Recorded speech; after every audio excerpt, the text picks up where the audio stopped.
चलिए चलिए जी, graphic design with freelancing course class number 2 है। आज हमने कुछ मज़ीद टॉपिक्स को डिस्कस करना है। मैं एक न्यू फाइल ले रहा हूँ। न्यू फाइल में मैं अगर सोशल मीडिया पोस्ट बनाने लगा हूँ तो मुझे ज़रा मेजरमेंट यूनिट बताइएगा मैं कौन सा लूँ। मुझे जहन में नहीं रहा या भूल गया, मुझे ज़रा आप लोग गाइड कर दें।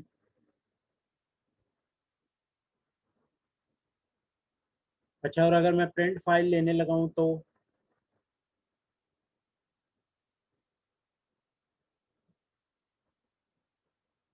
ठीक है जी, वेरी गुड। क्रिएट, इसका मतलब है कि आप इंटरेस्ट ले रहे हैं कोर्स में। Very good. अच्छा देखें, होता क्या है कि नेक्स्ट हम आ जाते हैं। मैंने आप लोगों को पैटर्न्स वगैरह बना कर दिए थे। मैं अगर आपसे कहूँ कि ये एक फ्लैग है, अभी 23 मार्च गुजरा है। अगर आप पहले कभी एनरोल कराते तो आप ये फ्लैग 23 मार्च पे खुद बना लेते। अच्छा, मैं अगर आपसे कहूँ कि ये फ्लैग आपने बनाना है तो आप बना लेंगे इसको?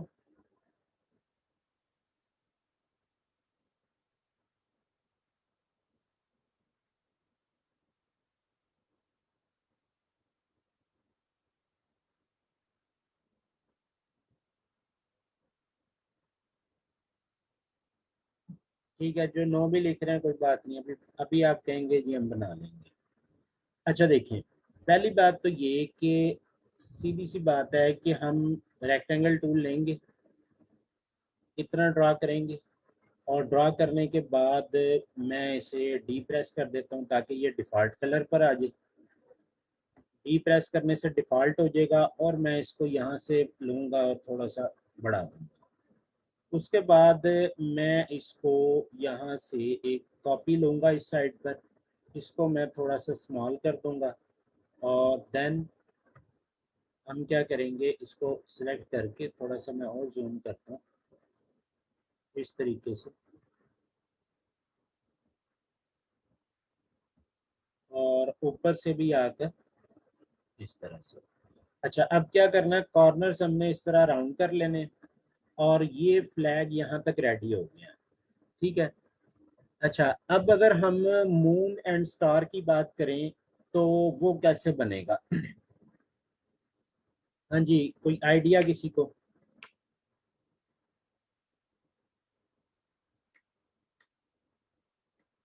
इतना काम तो जितना आप लोगों ने सीखा है उसमें आप बड़े इजीली कर लेंगे।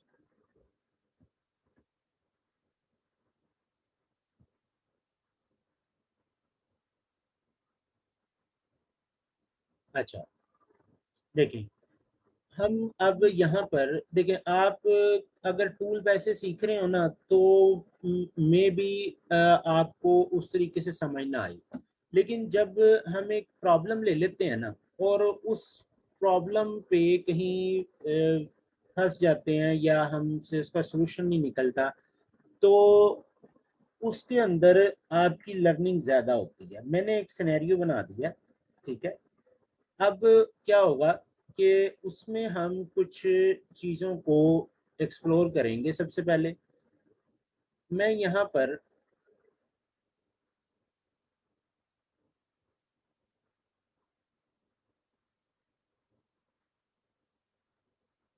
जी जी, अच्छा, यहाँ पर हम क्या करते हैं, मैं इसको मैं कहता हूँ कि जी ब्लैक कलर दे दें आप, और यहाँ से हम इसको यहाँ रख लेते हैं। बल्कि मैं कंट्रोल जी कर रहा हूँ, इसको मैं इस तरह यहाँ रख रहा हूँ और इसके मैं 4 सेट बना लूँगा। 4 सेट बन गए। अच्छा, सबसे पहले यहाँ पर हम क्या करेंगे, इन दोनों को लेंगे, यहाँ पर मैं सेलेक्ट किया और सेलेक्ट करने के बाद पाथ फाइंडर, पाथ फाइंडर में जाने के बाद हम आएंगे सबसे पहले यूनाइट पर। अच्छा, पाथ फाइंडर आएगा कहाँ से? विंडोज़, विंडोज़ में जाकर आप पाथ फाइंडर लेंगे। ये ऑप्शन आ रहा है, अगर आप इसको अनचेक रखेंगे तो ये यहाँ पर आपके पास शो नहीं होगा स्क्रीन पर। विंडो में जाकर अगेन अगर मैं पाथ फाइंडर पर क्लिक कर देता हूँ तो ये आपके पास वापस आ जाएगा। अच्छा, अब क्या है कि हमने 1 बाई 1 इनको देखना है। इन दोनों को सिलेक्ट किया और सिलेक्ट करने के बाद यहाँ पर पाथ फाइंडर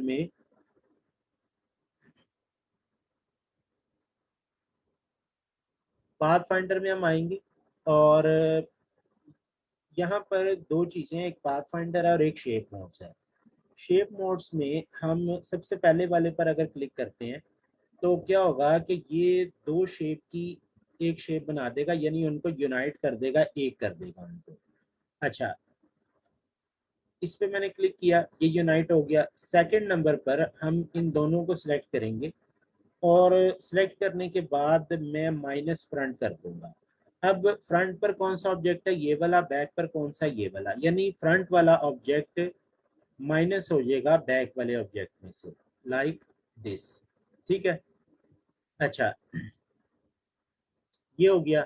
देन हम क्या करेंगे, दोनों को सिलेक्ट किया। थर्ड नंबर पर एक ऑप्शन है। हाँ जी, ये तैमूर सर्वर कौन है? तैमूर सर्वर।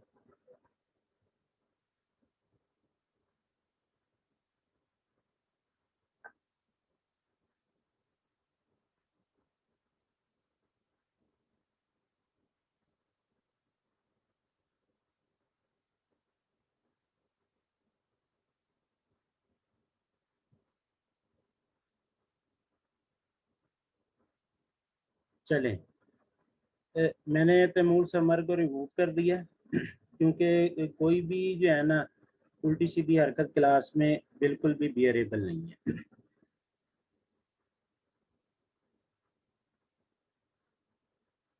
हाँ जी, बाकी लोगों को आवाज आ रही है?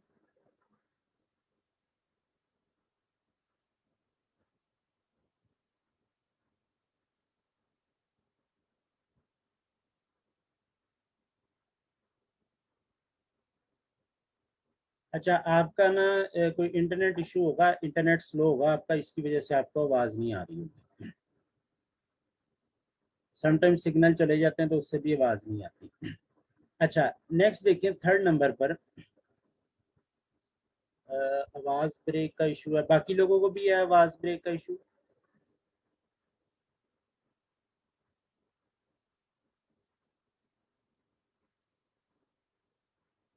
लास्ट वाला रिपीट कर दूं? ठीक है, मैं करता हूँ, देख लें।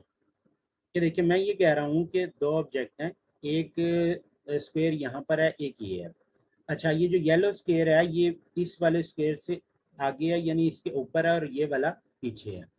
तो हम अगर इन दोनों को सिलेक्ट करें और इस पर मैं माउस ओवर करूं तो ये आपसे कहता है कि सब्ट्रैक्ट कर देता शेप एरिया को। अच्छा, नाम इसका क्या है? Minus front.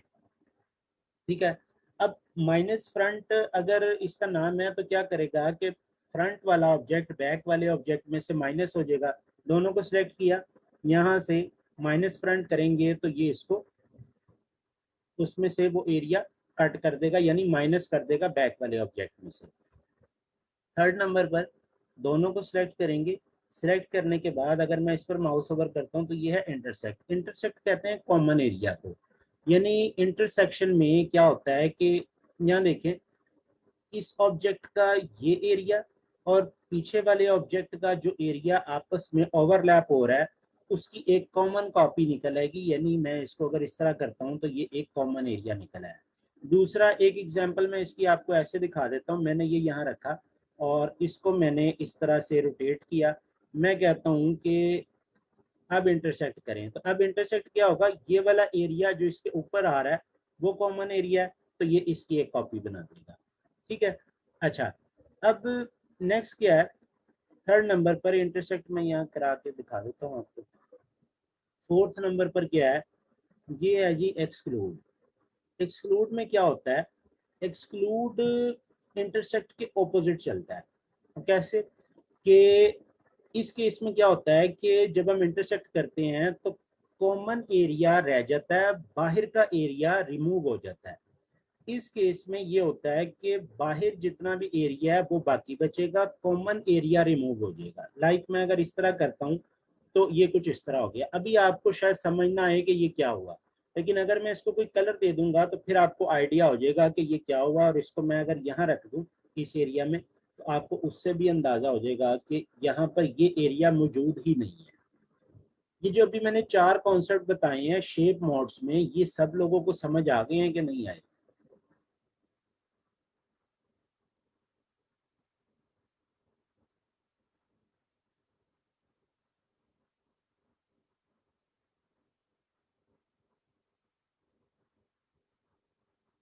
जिस तरह हम क्लास में आगे चलते रहेंगे ना, आप लोगों का अंडरस्टैंडिंग लेवल, कंसीवमेंट लेवल बेहतर होता चला जाएगा।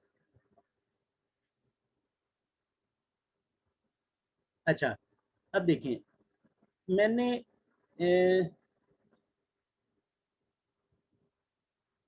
जी बिल्कुल ठीक है, आप प्रैक्टिस से, बल्कि सब लोग ही प्रैक्टिस करेंगे तो और ज़्यादा बेटर हो जाएंगे। अच्छा, एक बात फिर बता दूं, जितने भी लोग क्लास में हैं, बॉयज़ हैं गर्ल्स हैं, कोई भी अगर कोई ऐसी एक्टिविटी जो कि रूल्स के अगेंस्ट है, वो अगर आपकी तरफ से परफॉर्म हुई, किसी भी स्टूडेंट की तरफ से, तो उसको फौरी तौर पर रिमूव कर दिया जाएगा। एक दो वार्निंग आपको मिलेंगी इसमें कि आप यानी एक बार दो बार वार्न किया जा सकता है, तीसरी बार ग्रुप से भी रिमूव कर दिया जाएगा, जो व्हाट्सएप ग्रुप है। ठीक है, फिर आपने जिस भी कोर्ट में जाना हुआ कि जी हमारी फी नहीं रिफंड कर रहे और हमने रिमूव भी कर दिया, तो ये सारी रिकॉर्डिंग हो रही है, और वो रिकॉर्डिंग जो है ना एज प्रूफ दी जा सकती है कि जी ये स्टूडेंट सीखने में सीरियस नहीं है।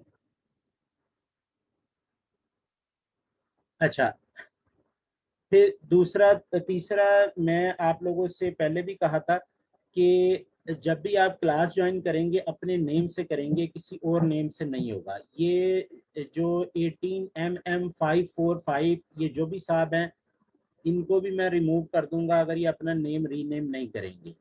हाँ जी, ये कौन है 18mm545?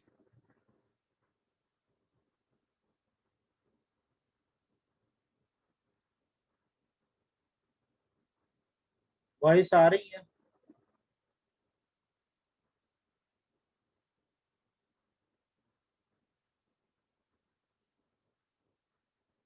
चलें फिर अब।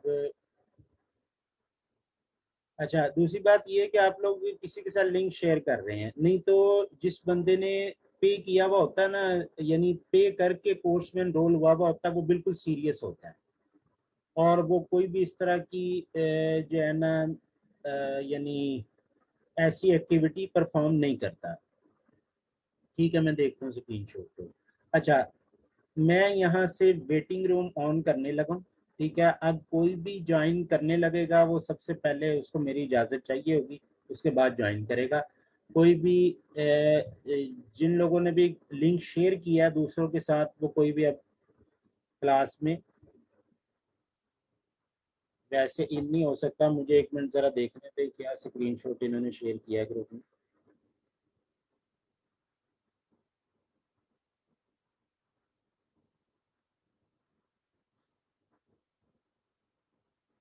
अच्छा देखें, ये इसमें पता क्या है कि आप ये कर रही हैं, आप ये कर रही हैं कि आप अनम्यूट कर रही हैं अपने आप को। ठीक है, जब आप अनम्यूट अपने आप को करेंगी तो इधर से मैंने अलाउ नहीं किया हुआ, क्योंकि वॉइस हमने क्लास में पहली बात हो गई थी कि हम वॉइस अलाउ नहीं करेंगे। आपको अगर मेरी आवाज़ नहीं आ रही तो उस केस में आप हैंड फ्री चेंज कर लें, या हैंड फ्री उतार के देखें वैसे आवाज़ आ रही है कि नहीं। इसके अलावा कोई इशू नहीं हो सकता कि आवाज़ ना आए। या आप ज्वाइन विद ऑडियो करें, कहाँ है आपका आईडी? शौकत के नाम से है, मलिक शौकत। आपको आवाज़ आनी चाहिए क्योंकि आपका माइक भी शो हो रहा है मेरे पास, और जो वीडियो आइकॉन है वो भी शो हो रहा है। आपको मेरी आवाज़ आनी चाहिए, हैंड फ्री वगैरह उतार कर या चेंज करके देखें।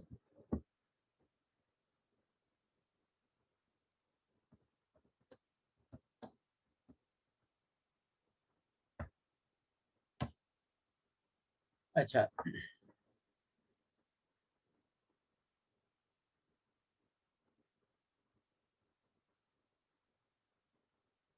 नेक्स्ट, अच्छा ये वाला कॉन्सेप्ट आप लोगों को समझ आ गया। अब देखिए होगा क्या कि मैं यहाँ से आता हूँ,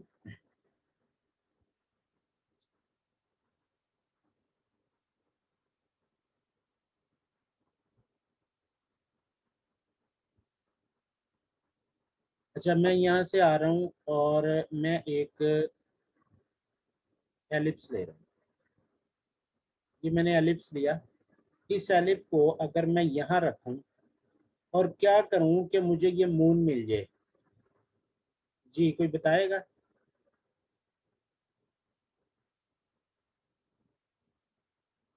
इनमें से कौन सा ऑप्शन हम यूज करें?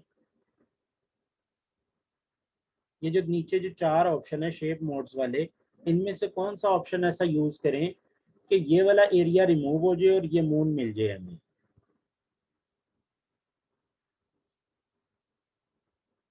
मैं अगर माइनस फ्रंट करके देखूं तो आप लोग ठीक कह रहे हैं, हम माइनस फ्रंट करेंगे तो हमें मून मिल जाएगा। जब हमें मून मिल गया, ठीक है, मून अब क्या है कि आप शेप को छोटा बड़ा करके अपने मून को जिस तरह का मर्जी दिखा सकते हैं, बना सकते हैं। ठीक है, लाइक मैंने ये करके माइनस फ्रंट किया तो आपके पास कुछ इस तरह का मून आ रहा है।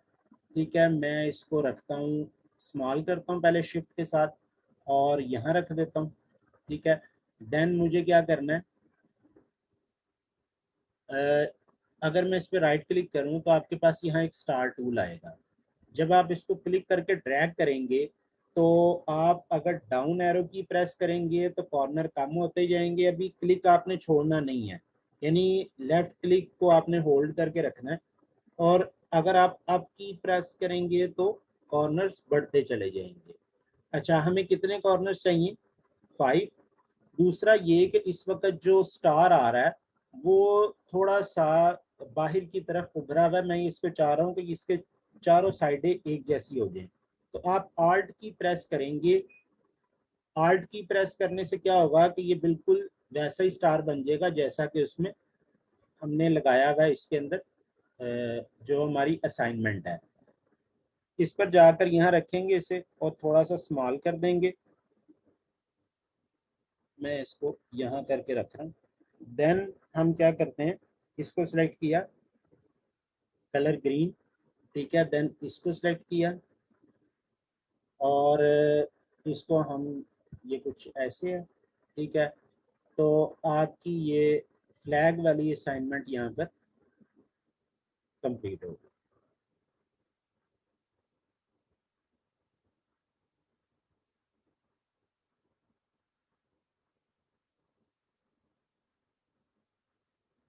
क्या समझ नहीं आया?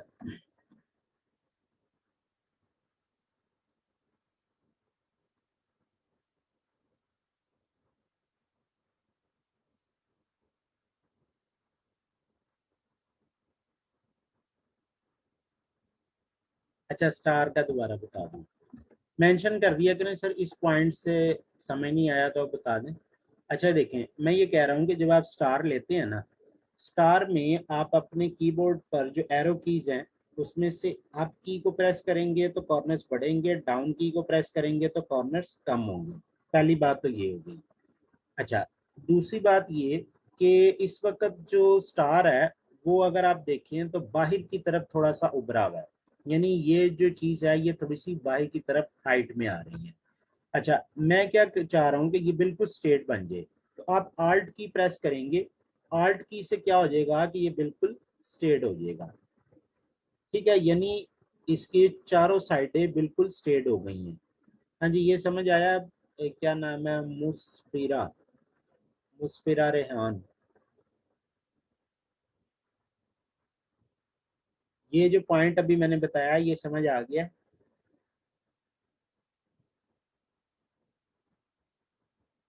अच्छा, मून का गेन बता दें, ठीक है मैं बताता हूँ। और हम चाहते हैं मून का फेस,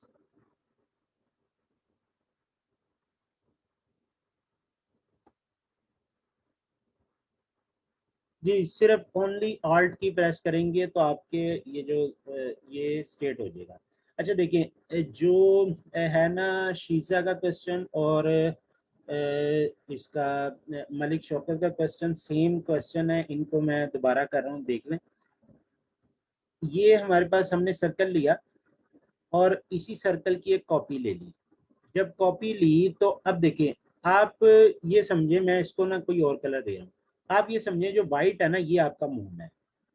आपने क्या करना है कि इसको स्मॉल करके, ठीक है, या इसको लार्ज करके आप देख सकते हैं कि आपका मून कैसा दिखेगा जो वाइट में आ रहा है।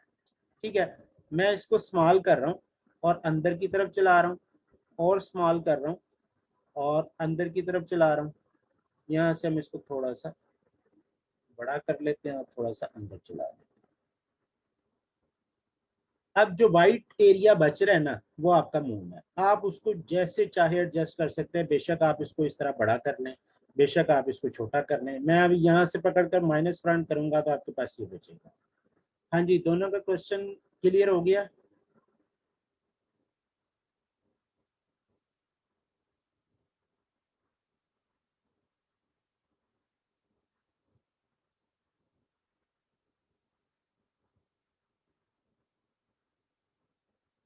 नीचे की तरफ मुझे समझ नहीं आ रही। नीचे की तरफ से मतलब यानी इस तरह कह रही हैं आप? इस तरह कर लें आप उसको। नीचे की तरफ हो गया, आपने इसको करना है। आप इसको यहाँ से पकड़कर रोटेट कर लें, जिधर को मर्जी कर लें उसका मुंह। ये कह रही हैं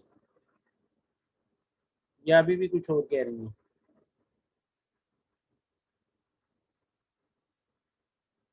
चलें, ठीक है, समझ आ गई कि नहीं शीजा?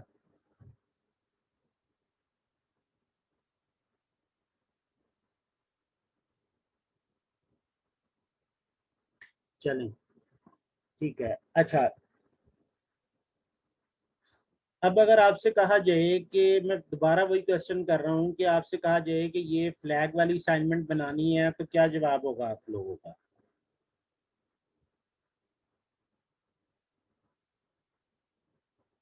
फ्लैग वाली असाइनमेंट बना लेंगे?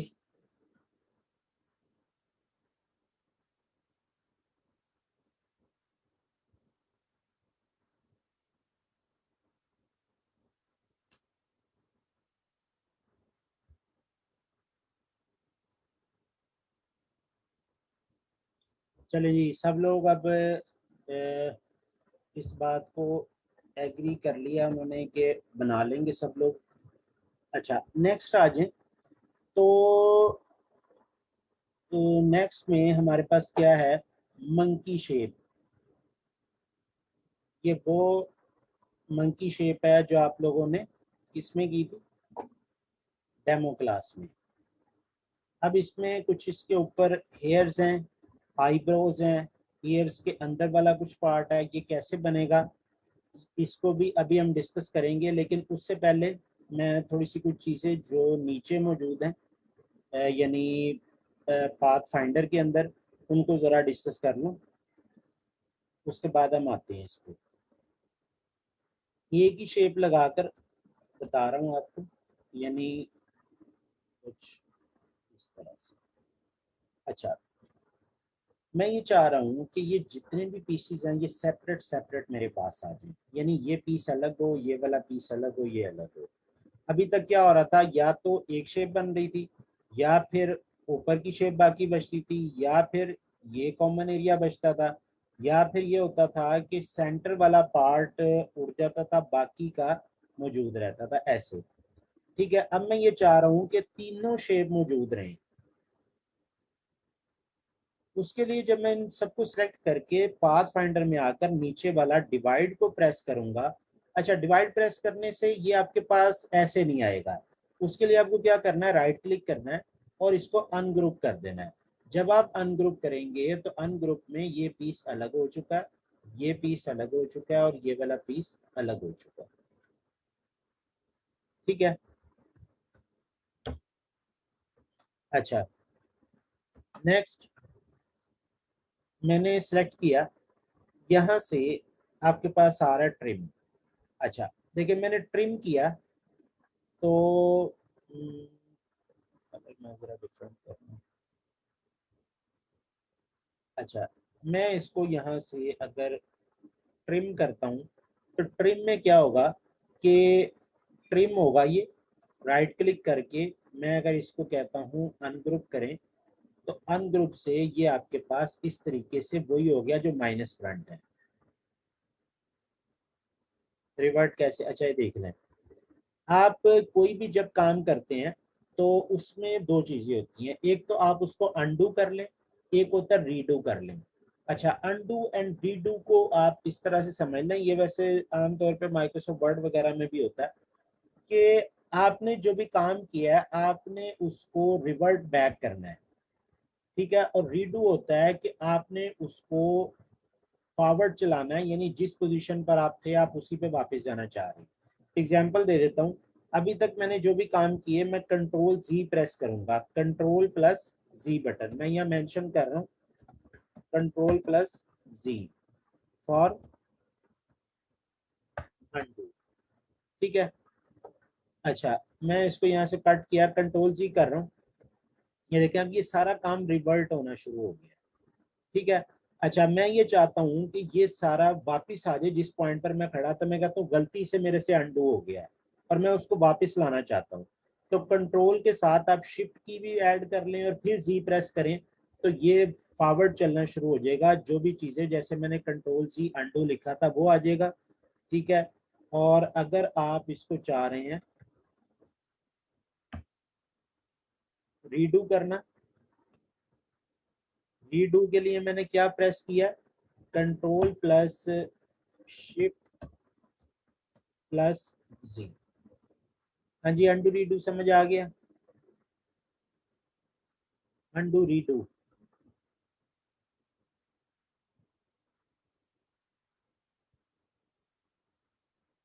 यानी control G and control shift जी।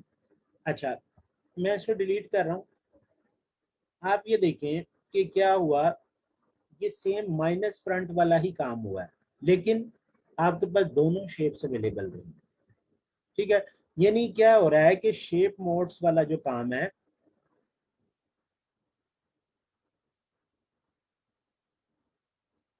नहीं कंट्रोल वाई इसके अंदर नहीं है, वो आप माइक्रोसॉफ्ट वर्ड की बात कर रहे हैं। कंट्रोल वाई से तो वो होता है कि आपका ये आउटलाइन मोड में चला जाएगा, कंट्रोल वाई या F4 होता है माइक्रोसॉफ्ट वर्ड में। अच्छा, देखें क्या है कि मैं ये कह रहा हूँ कि आपके शेप मोड्स जो हैं वो आपके पाथ फाइंडर उनको थोड़ा सा एक्सटेंड कर रहे हैं, थोड़ी सी समझ लें कि उनकी फंक्शनैलिटी को थोड़ा सा बढ़ा देते हैं। अच्छा, देखें मैं यहाँ से कंट्रोल सी कर रहा हूँ, यहाँ तक थे हम, ये क्या है, ये दोनों अलग अलग शेप है। अच्छा, मैं ये कहता हूँ कि सेम यही कलर होगा, अब क्या करेगा, मैंने दोनों को सिलेक्ट किया एंड क्लिक किया, अभी भी सेम अगर मैं कंट्रोल शिफ्ट जी करूं तो ये कंट्रोल शिफ्ट जी मैं क्यों कर रहा हूँ, अनडू सॉरी अनग्रुप करने के लिए, यानी ये जो अनग्रुप कर रहा हूँ उसकी शॉर्टकट क्या है, control plus shift plus control shift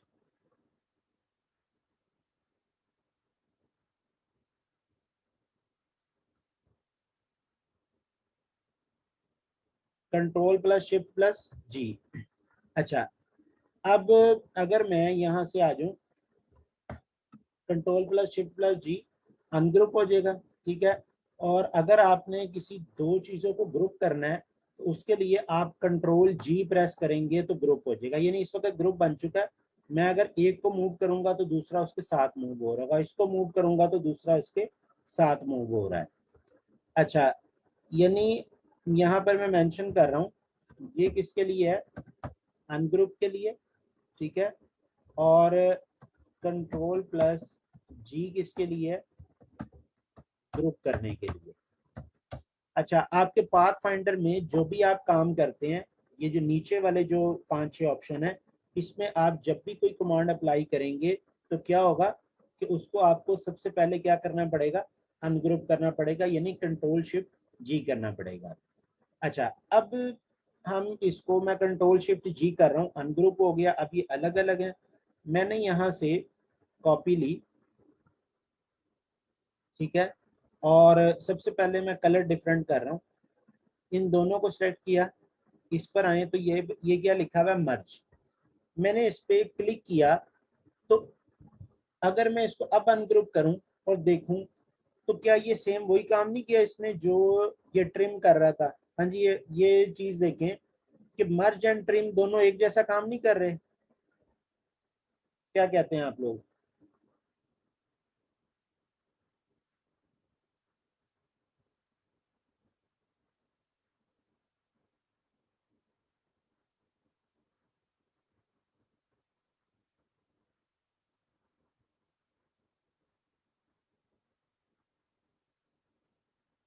अच्छा, देखें, लेकिन अगर ऐसा हो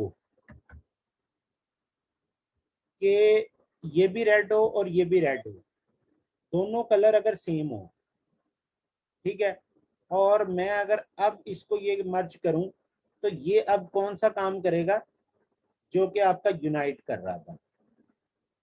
यानी इसने अगर सेम कलर होंगे तो यूनाइट का काम करेगा, और अगर कलर डिफरेंट होंगे तो सेम वही काम करेगा जो आपका ट्रिम कर रहा था।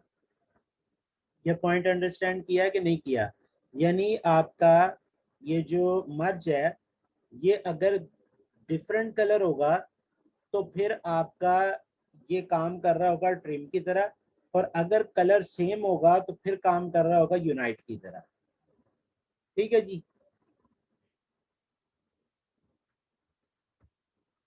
अच्छा, नेक्स्ट क्या है, ये क्या होता है कि क्रॉप क्रॉप में ये कुछ इस तरह से करता है कि अगर आप, मैं इसको कर रहा हूँ स्टॉप पर, और इसको हम अगर कह दें क्रॉप करें, तो क्रॉप में ये आपको कुछ अजीब सा रिजल्ट देगा। मैं इस पे करता हूँ एलिप्स, और एलिप्स में हम डिफ़ॉल्ट कलर कर देते हैं। ठीक है, मैं इसको थोड़ा नीचे ले जा रहा हूँ, कुछ इस तरह से। अच्छा, ये हमने क्रॉप किया, तो क्रॉप में क्या करता है कि एक शेप को बिल्कुल खत्म कर देता है, उसका जो ओवरलैपिंग पाथ है वो दूसरी शेप में नजर आने लगता है, बस ये कर रहा होता है। यानी आपको एक शेप कंप्लीट नजर आएगी, मींस मर्ज के लिए सेम कलर होना चाहिए। मैं आपसे ये कह रहा हूँ कि मर्ज के लिए सेम कलर का होना जरूरी नहीं है, ठीक है। अगर मर्ज सेम कलर का होगा तो यूनाइट की तरह परफॉर्म करेगा, और अगर आप मर्ज जब कर रहे हैं अगर डिफरेंट कलर होगा तो ट्रिम की तरह परफॉर्म करेगा। ये मैं कह रहा हूँ, जरूरी नहीं है कि आप सेम कलर लें। अच्छा, यानी ये क्या करेगा कि उसके अंदर कुछ हाफ, यानी वो शेप जो ओवरलैप हो रही थी वो उसके अंदर दिखाना शुरू कर देगा। मैं अगर इसको यहाँ से थोड़ा सा और इनसाइड ले जाता हूँ, तो अब ये उतनी शेप जितनी आपको ये नजर आ रही है उतनी आपको इनसाइड दिखानी शुरू हो जाएगा। इतना कोई यूज नहीं है इसका, जिन चीजों का यूज है वो मैं आपको ऊपर 4 बता चुका हूँ, या फिर ये नीचे से ये 2 3 है। अच्छा, फिर अगर इस पे आ जाए, तो ये आउटलाइन में कन्वर्ट कर देता है। आपने जो भी कलर फिल किया हुआ लाइक ये, इस पर आपने क्लिक किया तो ये इसको आउटलाइन में कन्वर्ट कर देगा और एक शेप बना देगा। और जब आप इसको कंट्रोल शिफ्ट जी करेंगे, तो ये स्ट्रोक अलहदा है, ये स्ट्रोक अलहदा है, और ये स्ट्रोक अलहदा है, सारे स्ट्रोक वाइज अलग अलग कर देगा। यानी ये बात ध्यान में रखिएगा, जब आप पाथ फाइंडर्स अप्लाई कर रहे हैं तो आप जब भी अप्लाई करेंगे उसके बाद आपको कंट्रोल शिफ्ट जी करना है, यानी ये वाला अनग्रुप करना है उसको। अच्छा, नेक्स्ट क्या है कि माइनस फ्रंट माइनस बैक, मैं कलर चेंज कर रहा हूँ ताकि आपको डिफरेंस नजर आ जाए। हम जब ये करके माइनस फ्रंट करते थे तो क्या होता था, ये वाली शेप ऊपर वाली नीचे वाले में से माइनस हो जाती थी। लेकिन अगर मैं इस पर माउस ओवर करूं तो ये कह रहा माइनस बैक, तो ये क्या करेगा, इसके ऑपोजिट चलेगा, यानी अगर मैं माइनस बैक कर देता हूँ तो ये वाली शेप जो नीचे थी बैक पे थी वो फ्रंट वाले में से माइनस हो जाएगी। यानी ये क्या करता है, ये फ्रंट को बैक में से माइनस करता है और ये बैक को माइनस में से फ्रंट में से माइनस कर रहा होता है। ये पाथ फाइंडर वाला शेप मोड्स और पाथ फाइंडर के जितने भी मैंने ऑप्शंस बताए हैं ये सबको अच्छे से समझ आ गए जी।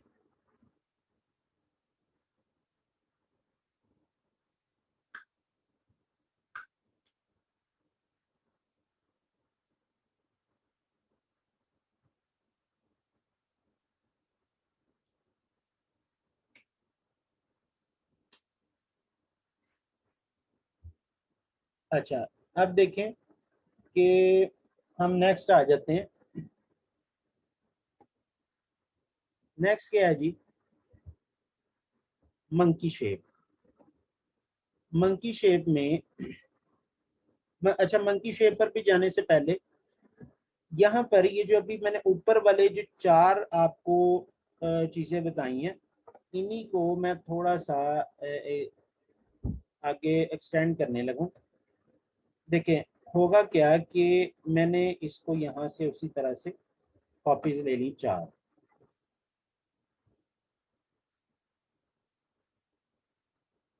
अच्छा, अब क्या है, अब ये देखें इस वक्त एंटर होने जा रहा है डेविड कॉर्वे। ऐसा अंग्रेज तो कोई भी जो है एडमिशन नहीं हुआ किसी ऐसे अंग्रेज का। अब ये डेविड कार्वे कौन है, आप लोगों ने कहीं लिंक शेयर किया जिसकी वजह से उल्टे सीधे लोग ग्रुप में एंटर होना चाह रहे हैं, इसमें क्लास में एंटर होना चाह रहे हैं, जिन पे मैंने रिस्ट्रिक्शन लगा दिया है कि जब भी कोई एंटर होने लगेगा पहले यहाँ से मैं एडमिट करूंगा तो एंटर होगा, नहीं तो वो क्लास से बाहर ही रहेगा। अच्छा, नेक्स्ट हम क्या करेंगे, मैं सेम वही चीजें जो ऊपर अभी मैं करके आया हूँ उसके लिए मैं कुछ आपको एक टूल बताने लगा हूं। देखें ये आपके पास एक टूल है, अगर मैं इस पे माउस ओवर करूं तो इसका नाम है शेप बिल्डर और इसका शॉर्टकट की क्या लिखा नजर आ रहा है, शिफ्ट प्लस एम। यानी आप अगर उसके आगे देखें तो शिफ्ट एम लिखा हुआ है, आप जाके क्लिक कर लें या शिफ्ट एम प्रेस कर लें सेम चीज है। अच्छा, अब एक चीज देखें, इस वक्त मैं अगर इस पर हूं, यानी इस पर मैं अगर आऊं और इस तरह से कुछ भी करना चाहूं तो नहीं होगा, उसकी रीजन क्या है कोई बताएगा मुझे? हाँ जी, क्या रीजन है उसकी? मैं इसको इस पे चलाना चाह रहा हूँ, नहीं चल रहा।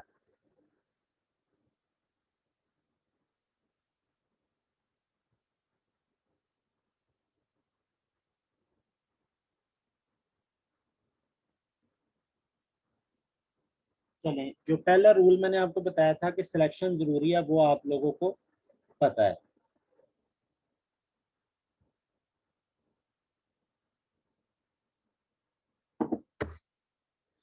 अच्छा, ये देखें, अब आप किसी भी टूल को सिलेक्ट कर लें इलस्ट्रेटर में, अगर आप कंट्रोल की प्रेस कर लेंगे तो ये कौन सा टूल आ रहा है आपके पास, मैं कंट्रोल की को प्रेस कर रहा हूँ। कंट्रोल की को प्रेस करने से कौन सा टूल वक्ती तौर पर स्विच हो जाता है?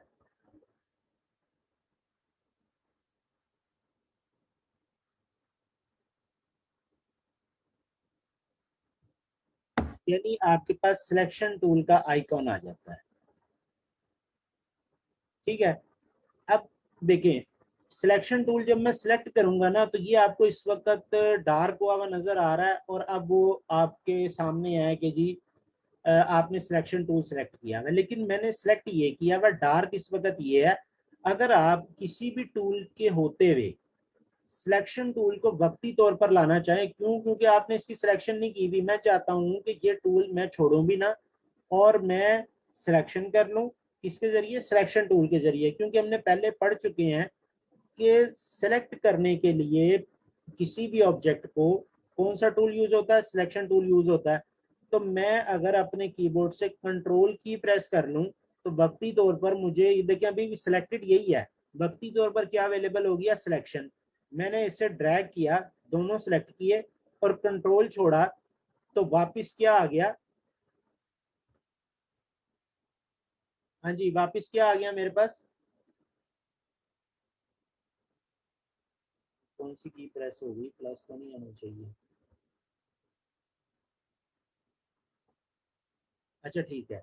अच्छा, शेप बिल्डर आ गया वापस। अब देखिए, मैं अगर इसको यहाँ से ड्रैग करूं और यहाँ तक ड्रैग कर दूं तो कौन सा काम हुआ? हाँ जी, बताते जाएं, जरा लिखते जाएं साथ साथ। कौन सा काम हुआ?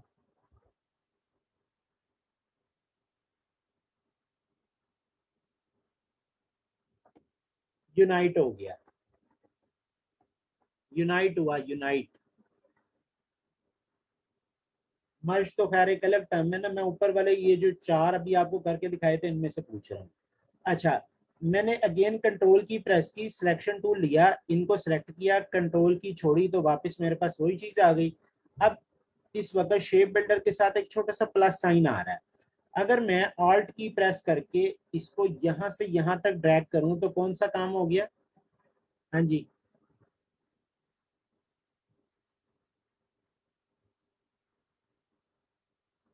Minus front.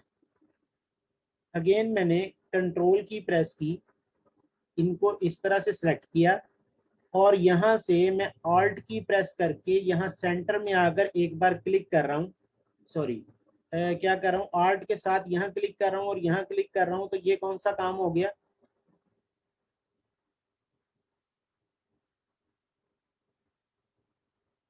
हाँ जी, बताते जाए साथ साथ। इंटरसेक्ट हो गया।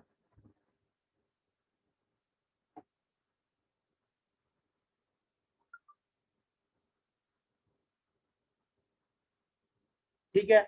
अब इसके साथ कंट्रोल की प्रेस करके इसको सिलेक्ट किया और आल्ट के साथ, आल्ट से क्या होता है, माइनस हो जाता है। यहां से मैंने ये वाला एरिया माइनस कर दिया।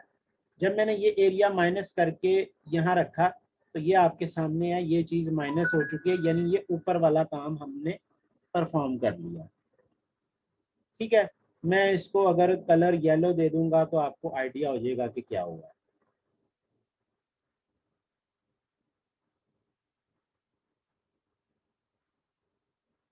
अच्छा, देखें, दोबारा रिपीट कर रहा हूँ, दोबारा एक दफा देख लें। सिंपली दो चीजें हैं इसके अंदर।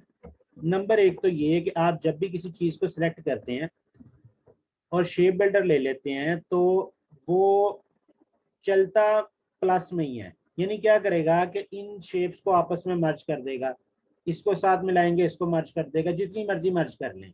यानी इसको इसके साथ मर्ज कर दें, फिर इनको इस तरह मर्ज कर लें। ठीक है। अच्छा, ये जो प्लस साइन आ रहा है ये क्या काम कर रहा है? मिलाने का काम कर रहा है।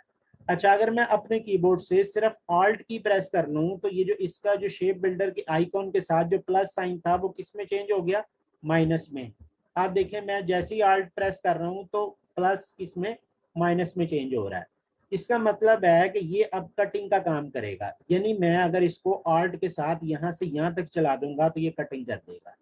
ये सिंपल एक सादा सा फार्मूला है कि अगर आल्ट की नहीं प्रेस है और आपके ऑब्जेक्ट सेलेक्ट करके आपने इस तरह चलाया तो उनको कंबाइन करेगा, और अगर आपने ऑल्ट की के साथ चलाया तो माइनस करेगा। ये सादा सा फार्मूला है जिसके जरिए हम शेप बिल्डर टूल के जरिए ऊपर वाले सारे काम परफॉर्म कर सकते हैं। दोबारा देख लें, कंट्रोल जी कर रहा हूं। मैं ये कह रहा हूं कि अगर तो प्लस साइन आ रहा है इसके साथ शेप बिल्डर, ये शेप बिल्डर के साथ बाय डिफॉल्ट प्लस साइन आ रहा है। अगर मैं इसको यहां से ड्रैग करूं इस तरह से तो ये क्या करेगा? दो शेप्स को आपस में मर्ज कर देगा या यूनाइट कर देगा या उनको एक कर देगा। दूसरा तरीका क्या है कि मैं अगर इसको ऑल्ट की के साथ इस तरह ड्रैग करूं तो ये दो शेप को, यानी जिस शेप के ऊपर भी आप ड्रैग करेंगे वहां से उस शेप को उड़ा देगा। यानी अगर आल्ट नहीं प्रेस है तो मर्ज का काम करेगा, और अगर आल्ट प्रेस है तो यहाँ से उड़ाने का काम करेगा, यानी उसको खत्म कर देगा वहां से। यानी आप जितने एरिया में चलाया उतना एरिया खत्म, आपने ऊपर की तरफ चलाया तो ऊपर वाला एरिया खत्म, आपने इस पे चलाया तो ये एरिया खत्म।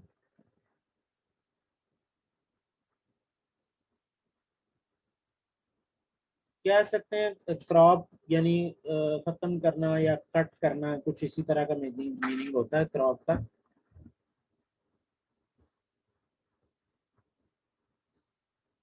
अच्छा, यानी शेप बिल्डर में दो चीजें हैं, एक प्लस एक माइनस है।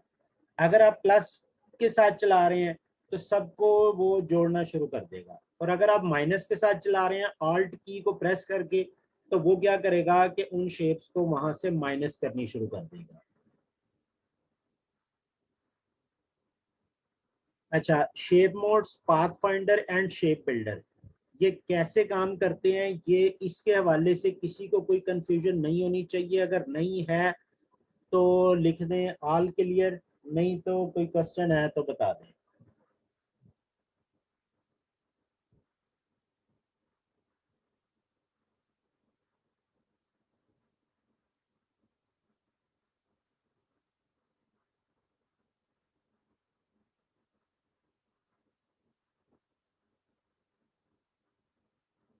ओप्पो F5 यूथ, ये कौन है, अगर अपना नाम मेंशन करें। Oppo F5 youth. नहीं तो मैं आपको वेटिंग रूम में पुट करने लगा हूँ, वहां से फिर आप वापस नहीं आएंगे। नेम मेंशन करें ओप्पो F5 यूथ।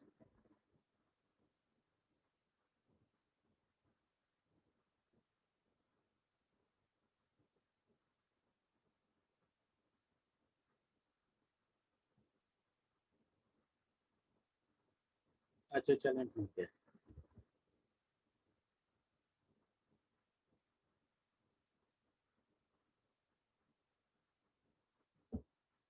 ये जो शेप बिल्डर से मैंने की है, इसकी बात कर रहे हैं।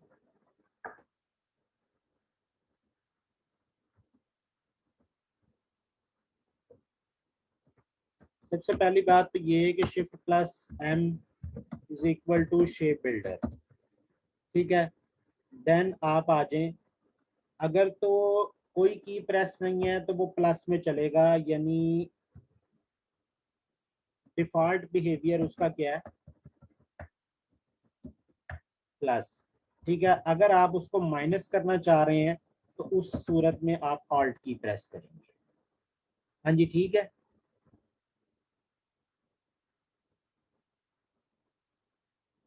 जी मुबारक।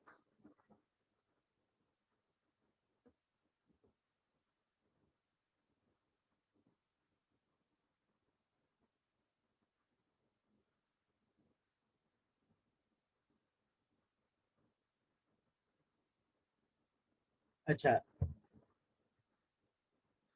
अब हम इन सब को मिलाकर आगे की असाइनमेंट ऐसे स्पीड के साथ कर सकते हैं। लाइक मैंने एक ओवल लिया, ठीक है, इस ओवल की इस साइड पर एक कॉपी ली, और कॉपी लेने के बाद मैंने इसको स्मॉल कर दिया, और इसको मैं थोड़ा सा इस तरह स्ट्रेच कर रहा हूँ या खींच रहा हूँ। यहाँ से मैंने इसको इस तरह किया। अच्छा, अब क्या करना है, सबसे पहले इन दोनों का एक ग्रुप बना लेना। मैं यहाँ से ना फिल नन कर रहा हूँ ताकि स्ट्रोक एक दूसरे में से आर पार नजर आ रही है। ऐड ऑलरेडी होता है क्या, ऐड तो उसका बाय डिफॉल्ट है ना, यानी शेप बिल्डर में बाय डिफॉल्ट ऐड ही है। और जब आप आल्ट की प्रेस करेंगे तो उस वक्त वो उसमें चेंज हो जाएगा, माइनस में। अच्छा देखें, यहाँ पर कुछ चीजें आपको समझानी है अलाइनमेंट से रिलेटेड। मैंने इसको सबसे पहले क्या करना है, इन दोनों को मैंने इसके सेंटर में करना है, तो मैं सबसे पहले इसको करूंगा ग्रुप। अब क्या है कि ये एक पूरा एक ऑब्जेक्ट ट्रीट कर रहा है, यानी यहाँ से यहाँ तक ये एक पूरा एक ऑब्जेक्ट बन गया। मैंने इसको सिलेक्ट किया इसके साथ, और यहाँ से की ऑब्जेक्ट बनाकर मैंने इसको यहाँ से सेंटर कर दिया। अब ये की ऑब्जेक्ट क्या है और सेंटर क्या, अलाइनमेंट्स होती क्या है, इनको समझना जरूरी है। अभी थोड़ी देर के लिए मैं इसको इधर रख रहा हूँ, अलाइनमेंट से हम वापस आ जाएं तो फिर हम इसको यहीं से कंटिन्यू करेंगे। अच्छा देखिए, ये मैंने एक शेप बनाई, ठीक है, इस शेप को मैंने, चले एक और शेप बनाई। ये कोशिश नहीं। अच्छा, अब क्या है कि मैं चाह रहा हूँ कि ये वाली शेप इसके टॉप पर और इसके लेफ्ट पर आ जाए। आप क्या करेंगे, दोनों को सिलेक्ट करेंगे, ठीक है। दोनों को सिलेक्ट करने के बाद अगर आपने लेफ्ट करना है तो अलाइनमेंट पैनल आपका कहाँ से आएगा, विंडो में जाकर ये ए में सबसे पहले रखा हुआ होगा। यहाँ पर अभी नहीं शो हो रहा, मैं विंडो में जाता हूँ, अलाइन पर अगर क्लिक करूंगा तो ये आपके पास वापस आ जाएगा। मैंने इसको यहाँ एडजस्ट किया हुआ। आप भी इसी तरह का कोई भी वर्क स्पेस बना सकते हैं, वो मैं अभी आपको बता दूंगा कैसे बनता है। अच्छा देखिए, हमने इन दोनों को सिलेक्ट किया और यहाँ से मैंने इसको कहा लेफ्ट कर दें। अब मैंने लेफ्ट कहा था इन दोनों को, ये उठ के यहाँ पर क्यों अलाइन हो गया, उसकी एक रीजन है, वो जरा समझ लें। सबसे पहली बात तो ये कि जब आप नया इलस्ट्रेटर इंस्टॉल करेंगे उसमें आपको ये कुछ इस तरह के ऑप्शन दिखेंगे, आप कहेंगे सर ऑप्शन नहीं पूरे आ रहे। आपने इस जो फ्लाई आउट बटन है इस पर क्लिक करना है और इसको कह देना है कि शो करें ऑप्शन जो आपने हाइड की हुई है। इस पर क्लिक किया तो नीचे आपको सारी ऑप्शन शो देंगी। अच्छा, अब सबसे पहली बात तो ये है कि जब आप अलाइनमेंट करने लगे हैं तो उसके तीन स्टैंडर्ड्स हैं। एक तो ये कि आप अलाइनमेंट करें सिलेक्शन के साथ, दूसरा ये कि आप अलाइन करें की ऑब्जेक्ट के साथ, और थर्ड नंबर पर लिखा हुआ है अलाइन टू आर्टबोर्ड। इस वक्त अगर आप देखिए तो टिक लगा हुआ है अलाइन टू आर्टबोर्ड पर। इसका मतलब ये है कि मैं जब भी किसी भी तरफ लेफ्ट राइट या सेंटर करूंगा तो वो आर्ट बोर्ड के सेंटर में आ रहा होगा। यानी हमारे क्या है, आर्ट बोर्ड का साइज आपके सामने है। मैं इसको जरा पूरा आपके सामने ले आता हूँ। मैं ऐसे कहता हूँ टॉप कर दें तो आर्ट बोर्ड के टॉप, आर्ट बोर्ड के बॉटम, आर्ट बोर्ड के लेफ्ट, आर्ट बोर्ड के राइट पर ये मूव कर रहा है। अच्छा, अब इसका क्या करें हम। हम चाहते हैं कि आर्ट बोर्ड के साथ ना हो बल्कि ये सिलेक्शंस या ऑब्जेक्ट आपस में अलाइन हो। तो दूसरे नंबर पर हम यहाँ से इस पर आते हैं अलाइन टू सिलेक्शन।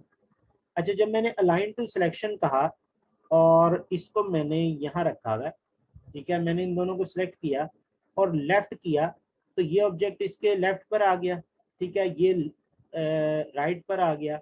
यहाँ से ये टॉप है और ये बॉटम है। आप इसको सेंटर कर सकते हैं, सेंटर बॉटम, ठीक है।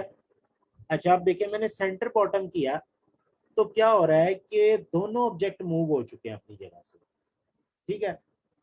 और मैं अगर इसको इक्वल करता हूँ तो फिर दोनों ऑब्जेक्ट मूव हो चुके हैं अपनी जगह से। अच्छा, उसकी रीजन क्या है, उसकी रीजन ये है कि आपने किसी को मास्टर ऑब्जेक्ट या की ऑब्जेक्ट नहीं बताया। वो कर रहा है सेंटर पॉइंट के हिसाब से, सेंटर पॉइंट उसको जहां पर नजर आता है वो उसके हिसाब से उसको अलाइन कर देता है। यानी मैं जब इसको अलाइन करने लगा हूं ना, ये देखिए होगा क्या कि मैं इसे कह रहा हूं कि इसके इक्वल कर दो। ये देखिए मैंने इसको इक्वल किया तो दोनों आपस में हिले और सेंटर पॉइंट दोनों के पेविट पॉइंट आकर इक्वल बैठ गए। मैंने इसको जब इस तरह कहा तो फिर दोनों के सेंटर पॉइंट इक्वल बैठने के लिए फिर दोनों ऑब्जेक्ट ने अपनी पोजीशन चेंज कर ली। ये हो गई सेकंड नंबर वाली अलाइनमेंट। यानी आपने पहले नंबर पर क्या किया कि आर्ट बोर्ड के साथ अलाइन किया, नंबर 2 पे आपने क्या देखा कि ये ऑब्जेक्ट आपस में कैसे अलाइन हो रहे हैं। अच्छा, मैं इसको जरा डिलीट कर रहा हूँ। मैंने एक इस साइज का ऑब्जेक्ट बनाया, एक इस साइज का है और एक जरा स्मॉल साइज है और एक ये। सबको सेलेक्ट किया और मैंने कहा सेंटर करें और इक्वल कर दें, ठीक है। अब ये सेंटर इक्वल जब मैंने कहा तो हुआ ये कि ओवरऑल जो स्पेस आ रही है उसका सेंटर बनता है तकरीबन यहाँ पर, इस एरिया में सेंटर बनता है। यानी ये जो ओवरऑल जो बाउंडिंग बॉक्स बनता है इसका सेंटर यहाँ बन रहा है। अभी तक जो हमारी सिलेक्शन हो रही है वो किस पे हो रही है, लाइन टू सिलेक्शन के ऊपर। यानी जो सिलेक्शन वाली बाउंड्री बनी होगी उसके अकॉर्डिंग हमारी अलाइनमेंट हो रही है। मैं इसको यहाँ से जब सेंटर कहता हूँ, यहाँ से सेंटर कहा और उसके बाद इक्वल कहा तो इसने उसी पॉइंट को पिक किया जो कि ओवरऑल था। ठीक होगी बात। अच्छा, अब मैं ये चाह रहा हूँ कि मैं एक स्पेसिफिक ऐसा ऑब्जेक्ट बताऊं जिसके मुझे सेंटर इक्वल करना है। मैं ये कह रहा हूँ कि ये सारे सिलेक्टेड हैं, मैं इस वाले ऑब्जेक्ट के सबको अलाइन करना चाह रहा हूँ। अच्छा, जब आप एक बार सिलेक्शन ले चुके हो, आपने जो ऑब्जेक्ट की ऑब्जेक्ट बनाना है, यानी जिसकी बेस के ऊपर सारे ऑब्जेक्ट उठ के उसके सेंटर में आ जाए, तो आप उसको एक और बार क्लिक करेंगे तो वो थोड़ा सा हाईलाइटेड हो जाएगा।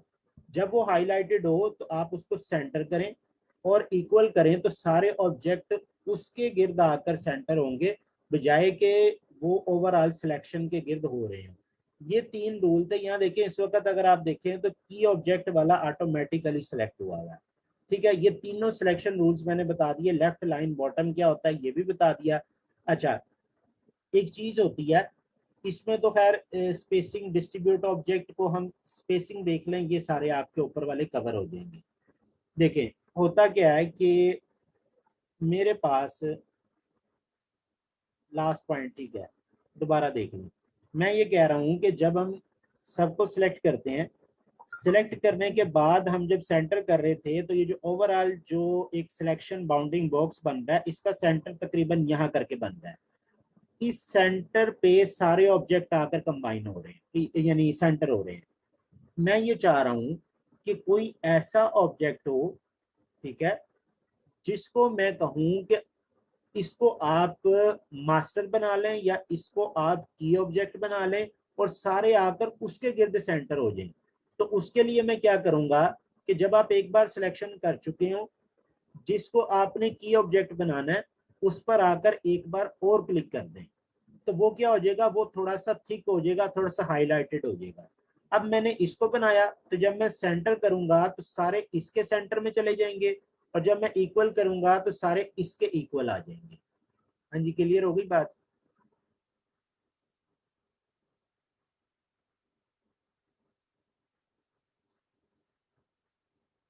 अच्छा, डिस्ट्रीब्यूट का मैं आपको बता रहा था। देखिए, डिस्ट्रीब्यूट बेसिकली स्पेस को मैनेज करने के लिए होता है। मैं यहाँ से कुछ चीजें रख रहा हूँ डिफरेंट फासले के ऊपर। जैसे यहाँ फासला कम है, यहाँ बहुत ज्यादा है। मैं ये चाह रहा हूँ कि ये सब के सब का डिस्टेंस इक्वल हो जाए। तो आप यहाँ से स्पेसिंग पे क्लिक करेंगे तो सबका डिस्टेंस इक्वल हो जाएगा। ठीक है, अगर ये ऑब्जेक्ट आपके कुछ इस तरह रखे हुए होते तो फिर आप वर्टिकल वाले को, यानी इसको क्लिक करते तो ये सारा डिस्टेंस इक्वल कर देता। हाँ जी, अलाइनमेंट पैनल मैंने जितना भी अभी आपको बताया वो सारा समझ आ गया।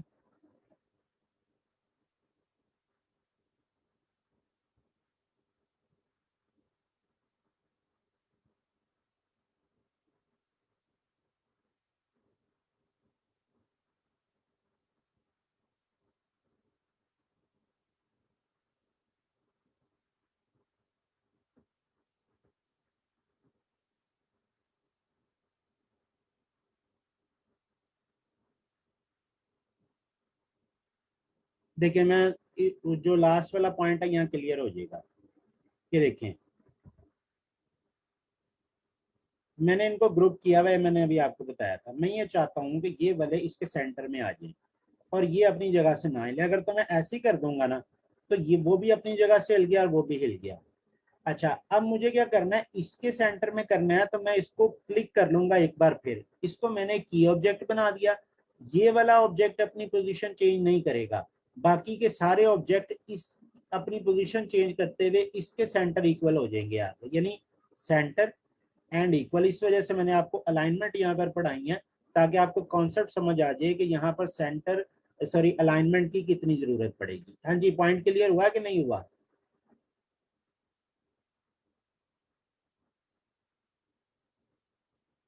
जी, मलिक शौकत।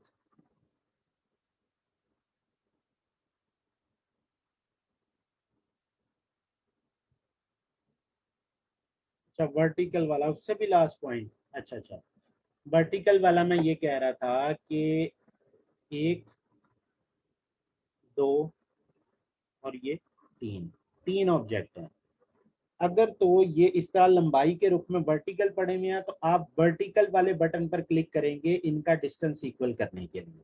और अगर ये वाले ऑब्जेक्ट इस तरह हॉरिजेंटल रूप में पड़े हैं, तो फिर आप हॉरिजेंटल वाला बटन क्लिक करेंगे इनका हॉरिजेंटल डिस्टेंस के लिए। ये हॉरिजेंटल डिस्टेंस के लिए है, और दूसरा वाला जो है ये वर्टिकल डिस्टेंस के लिए।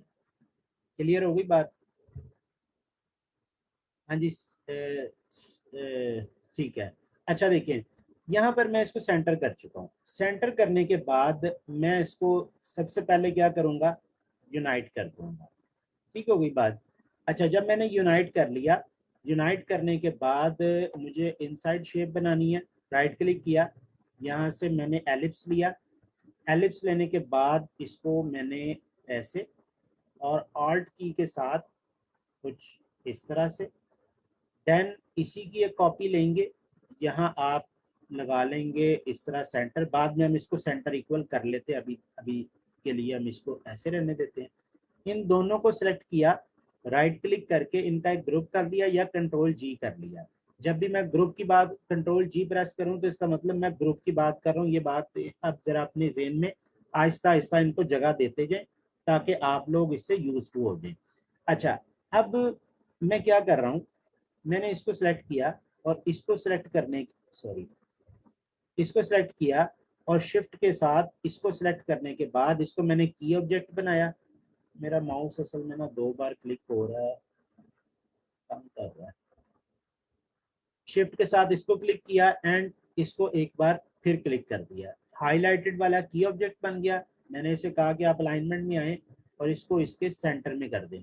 वो ऑलरेडी सेटिंग ऐसी हुई भी कि वो समझ लें कि बाई चांस सेंटर आ गया। अच्छा, जब ये सेंटर आ गया तो आपने इसको एक बार यूनाइट कर दिया। यूनाइट करने के बाद आपने शिफ्ट के साथ इसको सेलेक्ट किया और एक बार और क्लिक किया, की ऑब्जेक्ट बना। आपने अलाइनमेंट में जाकर एक बार इसको सेंटर कर लिया। सेंटर किया तो ये तकरीबन इक्वल या थोड़ा सा बस नीचे ले आते हैं हम, बाकी सारा ठीक है। ये चीज बन गई। अच्छा, ये करने के बाद हमने अब आईब्रोज, आई बॉल और नोज और माउथ बनाना है। देख लें, मैं यहाँ से ये कर रहा हूँ, इसको हम यहाँ पर रखेंगे इस तरह से, कुछ ऐसे। अच्छा, यहाँ पर मैंने कॉपी ली और ये किया। अब ये भी हो सकता है कि मैं सिंपली यहाँ से आऊँ, पाथ फाइंडर में जाकर मैं कहूँ जी माइनस फ्रंट कर दें, वो बात नहीं आई। मैं इसे अगर कहूँ इंटरसेक्ट कर दें तो अब सेम वही चीज़ आ गई। दूसरा ये था कि मैं शेप बिल्डर लेता, आल्ट की प्रेस करता, इसको उड़ा देता, इसको उड़ा देता, तो बात अभी भी वही है। आपने ये देखना है कि ज़्यादा स्टेप आपको किस में फेस करने पड़ रहे हैं। ठीक है, एक तो ये था कि मैं सिंपली क्या करूंगा, मैंने आपको दोनों चीजें बताई हैं। कहीं पर शेप बिल्डर ज्यादा अच्छा काम करेगा, कहीं पर आपके शेप मोड ज्यादा अच्छा काम करेंगे। अच्छा, अब देखें, दोनों के दोनों आपके पास मौजूद हैं, आपने दोनों को सिलेक्ट किया। ठीक है, यहाँ पर एक क्लिक करने से आपका काम हो रहा है और दूसरे केस में आप इसको सिलेक्ट करेंगे, एक, आल्ट प्रेस किया, दो, क्लिक किया, तीन, क्लिक किया, चार, और दोबारा इस पर आकर क्लिक किया, पांच। पांच स्टेप और क्या एक स्टेप। तो कौन सा वाला बेटर रहा? इस दफा हमारा शेप मोड बेटर है। ठीक है, तो मैं इसको उठाकर रख रहा हूँ यहाँ पर। ठीक हो गई जी बात। और इसको हम डिलीट कर देते हैं। इसको हमने क्या कह दिया कि आप इसको कलर ब्लैक दे दें और दोनों को सिलेक्ट करके यहाँ पर मूव करा दिया। अच्छा, राइट क्लिक करें, यहाँ से जाएं ट्रांसफॉर्म में। मैं चाह रहा हूँ कि आई को मैं रिफ्लेक्ट कर दूं, यानी इस तरफ देख रहा तो ये इसके ऑपोजिट देखने लग जाए। ट्रांसफॉर्म में जाएंगे और रिफ्लेक्ट पर क्लिक करेंगे। रिफ्लेक्ट पे क्लिक किया और क्लिक करने के बाद आपने इसको यहाँ से प्रीव्यू ऑन करना है। प्रीव्यू ऑन करेंगे तो आपको दिखा देगा क्या बनने लगा है। कॉपी लेंगे तो वो भी उसी एंगल पर मौजूद रहेगा और इस एंगल पर एक कॉपी आ जाएगी, लेकिन हमें यहाँ क्या चाहिए, सेम इसी को करना था तो हमने यहाँ पर इसको ओके कर दिया। अच्छा, अब मजीद क्या है कि हम यहाँ से सॉरी इसी को ही ले लेते हैं। मैंने इसकी एक कॉपी ली और कॉपी लेने के बाद मैं इसको कुछ इस तरह और ऑल्ट के साथ कुछ इस तरह बढ़ा रहा हूँ। ठीक है, ताकि ऊपर वाली आईब्रो बन जाए। सिलेक्ट करेंगे, माइनस फ्रंट कर देंगे। और उठाकर इसको यहाँ रख देते हैं, थोड़ा सा रोटेट कर देता हूँ और शिफ्ट एक्स, ताकि ये कलर फिल के ऊपर चला जाए। और यहाँ से आल्ट के साथ आपने यहाँ रखा और राइट क्लिक करके रिफ्लेक्ट कर दिया, ताकि दोनों की सेम उसके ऊपर आ रहे हो। मैंने इसको प्रीव्यू ऑन है, ओके कर दिया। अच्छा, ये हो गया। देन हम क्या करेंगे, मैं इन दोनों को सिलेक्ट कर रहा हूँ, यानी कुछ इस तरह से शिफ्ट के साथ इसको सिलेक्शन में ऐड किया और थोड़ा सा नीचे उतार। अच्छा, नेक्स्ट क्या है कि आप सिंपली नोज बनाएंगे। नोज आपको पता है कैसे बननी है, ठीक है जी। अ, इसको इसको साथ की ऑब्जेक्ट बनाकर सेंटर, ठीक है। अलाइनमेंट अब आपको मेरे ख्याल में समझ आ जानी चाहिए, बड़ी इजी है। अच्छा, यहाँ से नीचे कॉपी ली, आल्ट के साथ ऊपर एक और कॉपी ले ली और यहाँ से ये किया, ऊपर ले गए और थोड़ा सा ऐसे किया ताकि इसका थोड़ा सा स्माइलिंग फेस बन जाए। दोनों को सिलेक्ट किया, शेप बिल्डर लेना वो ले लें, आल्ट के साथ इस तरह ड्रैग किया तो ये ऐसे हो गया, ठीक है। इसको थोड़ा सा नीचे उतार रहा हूँ और ये ऑलमोस्ट ठीक है। ओवरऑल हम क्या करते हैं, इतना इतना एरिया सेलेक्ट कर लेते हैं। ये ओवरऑल हम इसको थोड़ा सा नीचे उतार लेते हैं। अब क्या रह गया, ईयर्स वाला पार्ट और ये जो ऊपर इसके हेयर्स नजर आ रहे हैं, ये बचते हैं। अच्छा, हम क्या करेंगे, यहाँ से एक शेप लेंगे जो कि इसके ऊपर एग्जैक्ट बैठ जाए। अब ये मैं कैसे कर रहा हूँ, मैंने आपको बताया था स्पेस बार के साथ आप इसको मूव कर सकते हैं किसी भी उस शेप को जिसको आप ड्रा कर रहे हैं, ठीक है। स्पेस बार छोड़ के आप उसका अगेन साइज रीएडजस्ट कर सकते हैं। यार मेरा माउस हिल रहा है।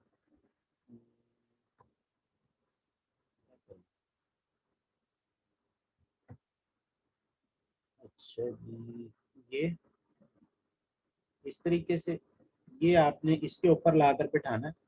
अच्छा,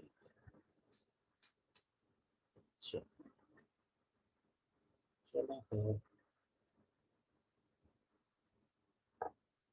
ये ना क्लिक कुछ एक्स्ट्रा कर रहा है। अच्छा, मैं इसको वैसे मैनुअली बिठा रहा हूँ, अब वो चीज़ तो नहीं हो रही, तो हम इसको मैनुअली बिठा लेते हैं, ठीक है। अच्छा, जब हमने मैनुअली बिठा लिया तो मैं इसकी एक इधर कॉपी ला रहा हूँ, ठीक है। और ऑल्ट के साथ इसको ऐसे बड़ा करूँगा कि ये क्या हो जाए, ये इस वाले के ऊपर, यानी ये जो इसकी जो शेप आ रही है इस पर आकर कुछ इस तरह से बैठ गई, ठीक है। और देन हम क्या करेंगे कि ये जो बाहर वाली शेप है और ये वाली शेप है, इनको माइनस फ्रंट कर देंगे तो ये बचेगा। जब ये बचे, आपने इसको स्मॉल कर देना थोड़ा सा और इसकी इधर लाकर एक कॉपी लेनी है और राइट क्लिक करके ट्रांसफॉर्म में जाकर और इसको आपने रिफ्लेक्ट कर देना। रिव्यू आपसे पूछेगा, आप इसको यहाँ से ओके कर देंगे। देन हम क्या करेंगे कि ये अब दोनों इक्वल स्पेस पर होने चाहिए, दोनों को सिलेक्ट किया, कंट्रोल जी प्रेस किया। ज़रा मेंशन करें कंट्रोल जी क्यों किया मैंने। इस पे क्लिक करके एक बार फिर क्लिक करेंगे, की ऑब्जेक्ट बनेगा और सेंटर कर देंगे,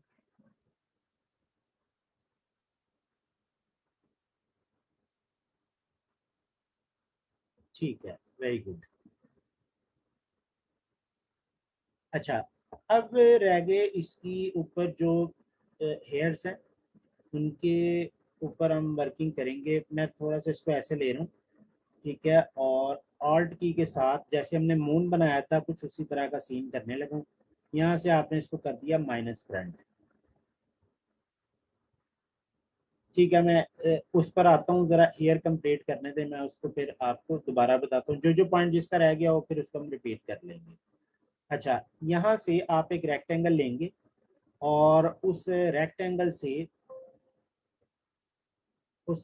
से आप इसको माइनस फ्रंट कर देंगे तो आपके पास ये चीज़ बच जाएगी। इसको आप यहाँ लाकर लगाएं। हाँ जी, क्या करूँगे, इधर भी आ जाइए, इसकी कॉपी एक इधर भी आ जाए, क्या करूँ।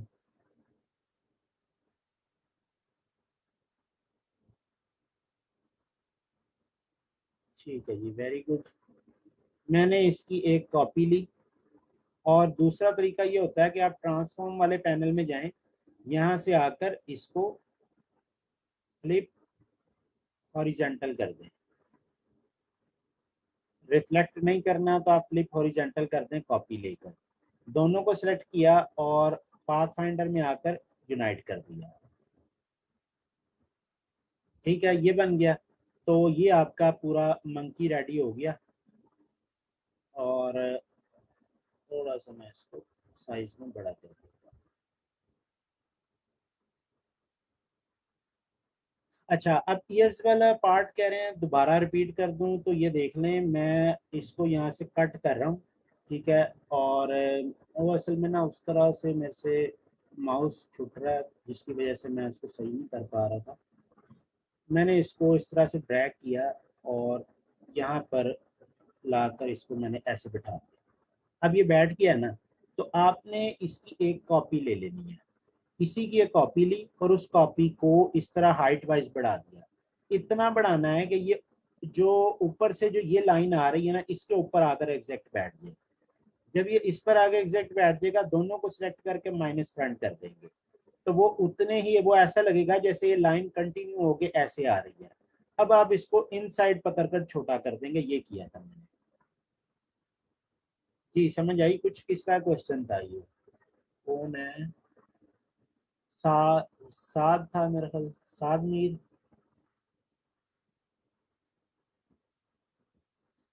हाँ जी, अब आपको मंकी वाली असाइनमेंट दी जाएगी तो हो जाएगी।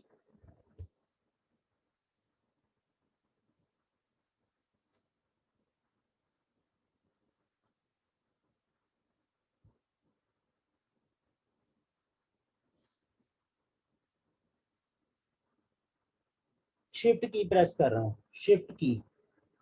मैंने बताया था कि जब भी आपने इक्वली किसी भी चीज को छोटा बड़ा करना है, तो आप शिफ्ट के साथ शिफ्ट एंड ऑल्ट की प्रेस करेंगे, तो ये चारों तरफ छोटा या बड़ा हो रहा होगा, ऑल्ट एंड शिफ्ट की के साथ।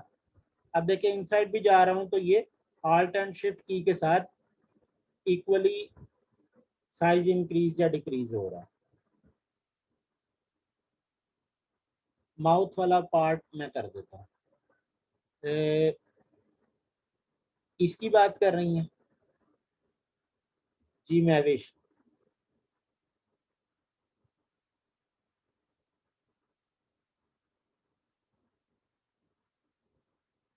अच्छा, देखिए ये सिंपली पता क्या है,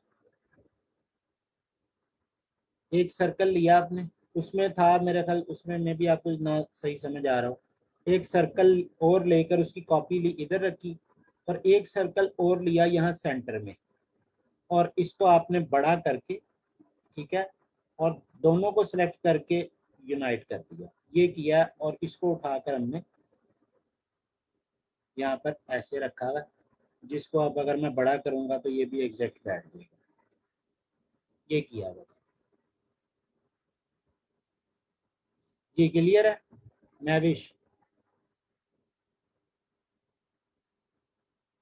अच्छा, ठीक है, मंकी वाली असाइनमेंट हो गई। अब हम बनाएंगे नोज और स्माइल। नोज तो बहुत मुश्किल काम बता दिया तुमने। वो तो मैंने मेरे ख्याल फर्स्ट टाइम ही किया था, उसके बाद तो नहीं होना अब नोज वाला। अल्लाह के बंदे, सिर्फ इसको लेना, एलिप्स को, और इस तरह ड्रा कर लेना, नोज बन गई। माउथ की बात कर रहे हो, तो हमने क्या करना है कि नोज को ही नीचे लाना है और नोज में से माउथ निकाल देना है। ये नीचे लाकर एक दफा कॉपी ली, आ गई। आर्ट के साथ थोड़ा सा ऊपर ले जाकर एक और कॉपी लेनी है, और इसको ऊपर से ऐसे बढ़ा देना है, और साइडों से आल्ट की के साथ दोनों तरफ बढ़ेगा।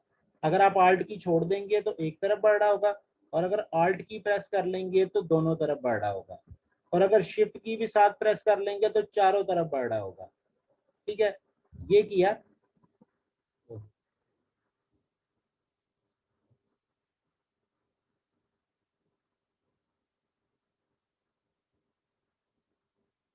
अच्छा, आर्ट के साथ कॉपी लेंगे, आर्ट के साथ थोड़ा सा इसको ऐसे बड़ा करेंगे और ऊपर की तरफ ले जाएंगे, दोनों को सिलेक्ट किया, माइनस फ्रंट, ये किया था। हाँ जी, मुबारक।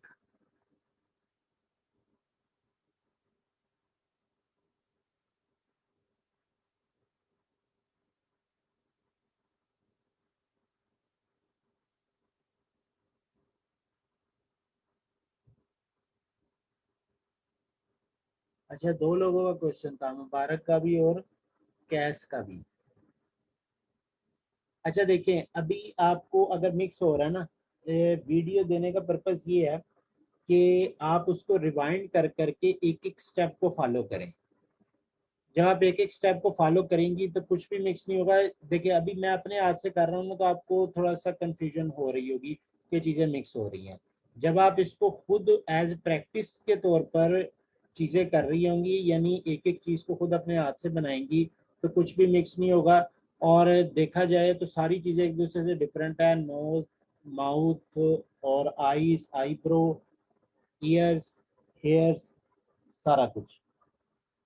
समझ आ गई बात शीजा? देखिए, अभी ना जब तक आप किनारे पे खड़े रहेंगे ना, यानी समुंदर के या दरिया के, तो आपको गहराई का अंदाज़ा नहीं होना। और जब बंदा उस काम में उतर जाता है ना, तो फिर जो है ना, स्विमिंग कोई काम ही नहीं रहता।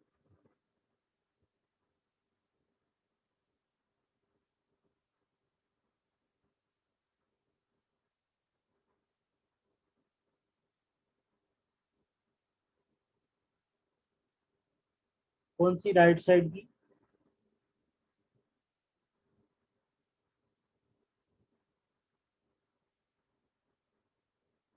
राइट साइड कौन सी? मोहम्मद उमर आसिफ।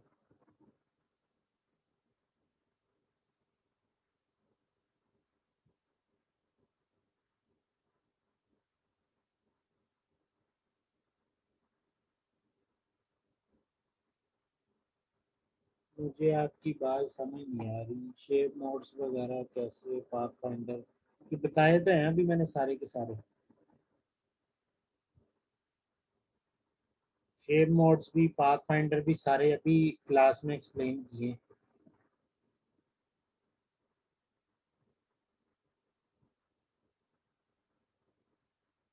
हाँ जी, क्लास नहीं की है ये एक्सप्लेन। अगर आप लेट हैं या बाद में ज्वाइन किया है तो वो रिकॉर्डिंग में मौजूद होगा, उसको आप देख सकते हैं।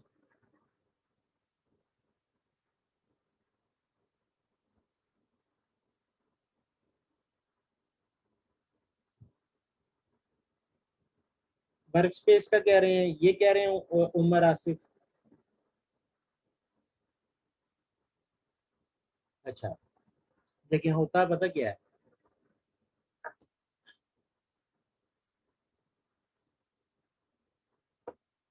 ये लिखा हुआ है असेंशियल, ठीक है। अच्छा, अब मैं इसे कहता हूँ कि लेआउट।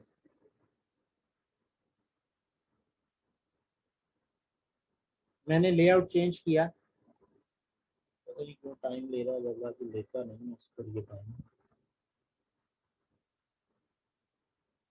तो वर्क स्पेस चेंज हो गया, यानी पूरा लेआउट चेंज हो गया, मैंने लेआउट वाला वर्क स्पेस लिया, ठीक है। अच्छा, देखें, मैं यहाँ से इसे कहता हूँ कि एसेंशियल में जाएं, वापस।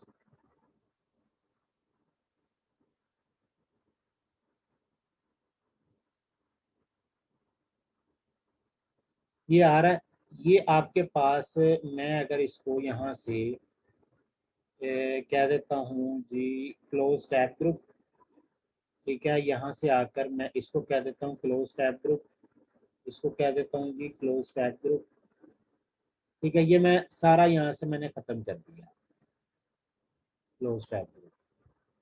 ये आपके पास इस तरह है। सपोज मैं सबसे पहले कहता हूँ मुझे अलाइनमेंट पैनल लेना है। अब अगर मैं अलाइनमेंट पैनल पे क्लिक करूंगा तो ये आपके पास आ गया। ये अगर यहाँ नहीं आएगा तो ये आपके पास इस तरह से यहाँ बाहर आ रहा होगा। ठीक है, यहाँ बाहर आ रहा होगा, उससे परेशान ना होइएगा कि हमारा यहाँ नहीं आया। आप इसको ड्रैग करेंगे और इस साइड पर जाकर, यानी इस दूसरी साइड पर आप यहाँ पर उसको ड्रॉप कर देंगे। ये ड्रॉप हुआ, अलाइनमेंट पैनल के साथ ट्रांसफॉर्म एंड पाथ फाइंडर आपका साथ आता है। नेक्स्ट आप क्या करेंगे, यहाँ से जाकर नेक्स्ट सपोज कलर वाला आ रहा था, ये कलर वाला पूरा पैनल आपको यहाँ मिलेगा। आपने इसको भी, ये अलग बन रहा है तो आप इसको ड्रैग करके यहाँ ले आएंगे नीचे।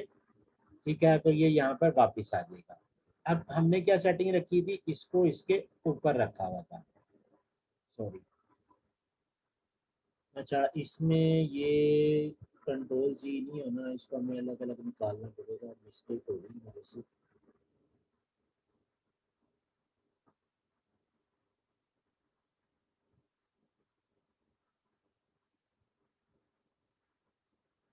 यहाँ पर आप इसको इसके अंदर रखेंगे इस तरह से, और थीम कलर को निकाल कर रखेंगे इसके अंदर। अच्छा, ये हो गए, कलर हो गया। फिर एक और पैनल था जिसका नाम स्वेचेस के नाम से था। स्वेचेस पर आपने क्लिक किया, स्वेचेस आ गए, स्वेचेस को ड्रैग एंड ड्रॉप कर लिया आपने। सपोज यहाँ पर ड्रैग क्यों नहीं हो रहा, ये मेरा कल मेरा माउस नहीं काम कर रहा। हाँ, अब हो गया। अच्छा, मैंने यहाँ पर इसको क्लिक किया, ठीक है। अच्छा, अब आपने ना इनकी पोजीशन चेंज कर लेनी है। लाइक मैं इसे कह रहा हूँ कि इसको ड्रैग, ओवरऑल हो रहा, यहाँ से मैं इसे कहता हूँ कि इसको यहाँ से ड्रैग करें, यानी ये पूरा टैब ग्रुप मैं निकाल रहा हूँ, ठीक है। और इसको ले जाकर मैं यहाँ नीचे रख रहा हूँ। मेरा ना माउस छूट रहा है बार बार, जिसकी वजह से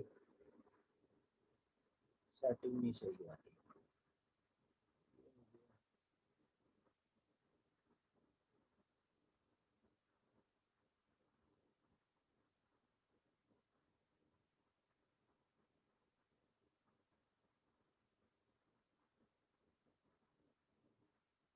अच्छा, यहाँ से जब आप ये चीज़ें कर रहे होंगे ना, यानी इसको अलाइन वगैरह कर रहे होंगे,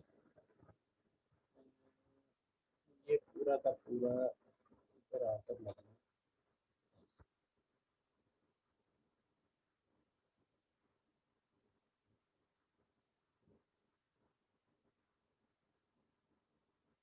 अच्छा, ये हो गया। अब इसमें मैंने एक और पैनल रखा हुआ था, वो मेरा ख्याल करेक्टर वाला पैनल था। यहाँ से विंडो में जाएंगे और आप आ जाएंगे टाइप में, और टाइप में ये करेक्टर पैनल है। करेक्टर पैनल जैसे यहाँ आ रहा है, मैं इसको ना पहले निकाल लेता हूँ, नहीं तो ये कोई मसला कर रहा है मेरा। माउस डबल क्लिक हो जाता है तो पूरा का पूरा पैनल ही गायब हो जाता है।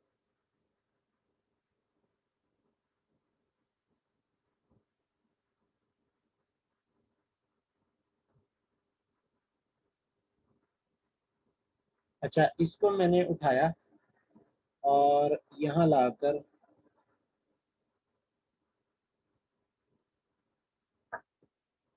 फिर माउस छूट गया, माउस से कुछ करना ही पड़ेगा।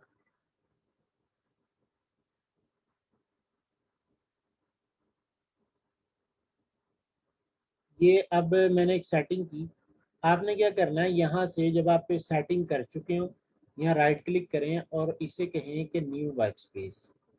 ठीक है, जैसे मैंने नई वर्क स्पेस का नाम रखा ग्राफिक्स क्लास, ग्राफिक्स क्लास बाइटेक्स रखते हैं, चले। मैंने ये रख के और इसको ओके किया। अब ये आपके पास यहाँ पर चेंज हो जाना चाहिए, ग्राफिक्स क्लास बाइटेक्स आ गया। ठीक है, आपने यहाँ से आकर कोई भी एसेंशियल ले लिया या पेंटिंग ले लिया, कुछ भी ले लिया, वो आप, यानी वो आपका अप्लाई हो गया। अब आप चाहते हैं कि जो मैंने सेटिंग की थी वो वाली सेटिंग्स मेरी वापस आ जाए, तो उसके लिए आप सिंपली क्या करेंगे कि आकर क्लिक करेंगे, वहाँ देखेंगे कि आपका ग्राफिक्स क्लास बाइटेक्स वगैरह आ रहा है, तो उसके ऊपर ये कि पेंटिंग वाला चेंज हो रहा है।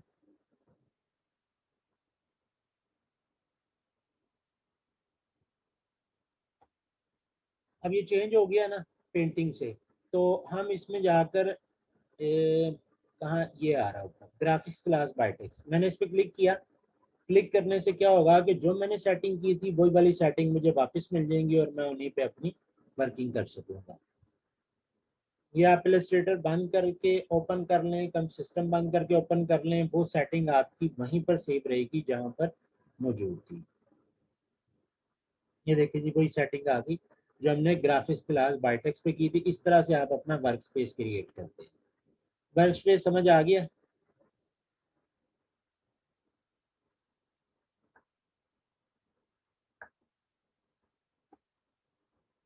अच्छा, मंकी असाइनमेंट को मैं यहाँ से हटा रहा हूँ और देन हम आ जाते हैं यहाँ पर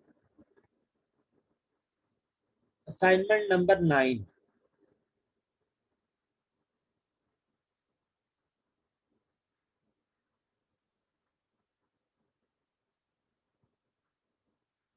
ये क्लाउड्स हैं, बना लेंगे।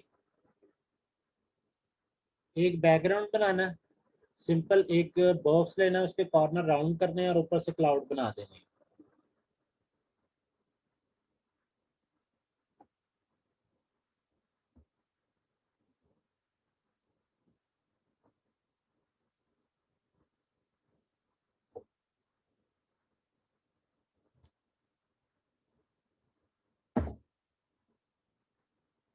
देखें, देख लें, जिन लोगों को कंफ्यूजन उनकी भी दूर हो जाएगी। एक सर्कल लिया, ठीक है, इस सर्कल की एक कॉपी ली, उसकी एक और कॉपी ली, इधर आकर एक यहाँ कॉपी ली, इधर आकर एक यहाँ कॉपी ले ली, उसके बाद बीच में बेशक रिपीट कर दें जैसे भी करने हैं। ये सारे हो गए, ठीक है। सबको सिलेक्ट किया और यहाँ से यूनाइट कर दिया। यहाँ से आकर आप लेंगे रेक्टेंगल, उसको आपने इस तरीके से ये लिया और देन क्या करेंगे, कौन सा ऑप्शन यहाँ यूज करें?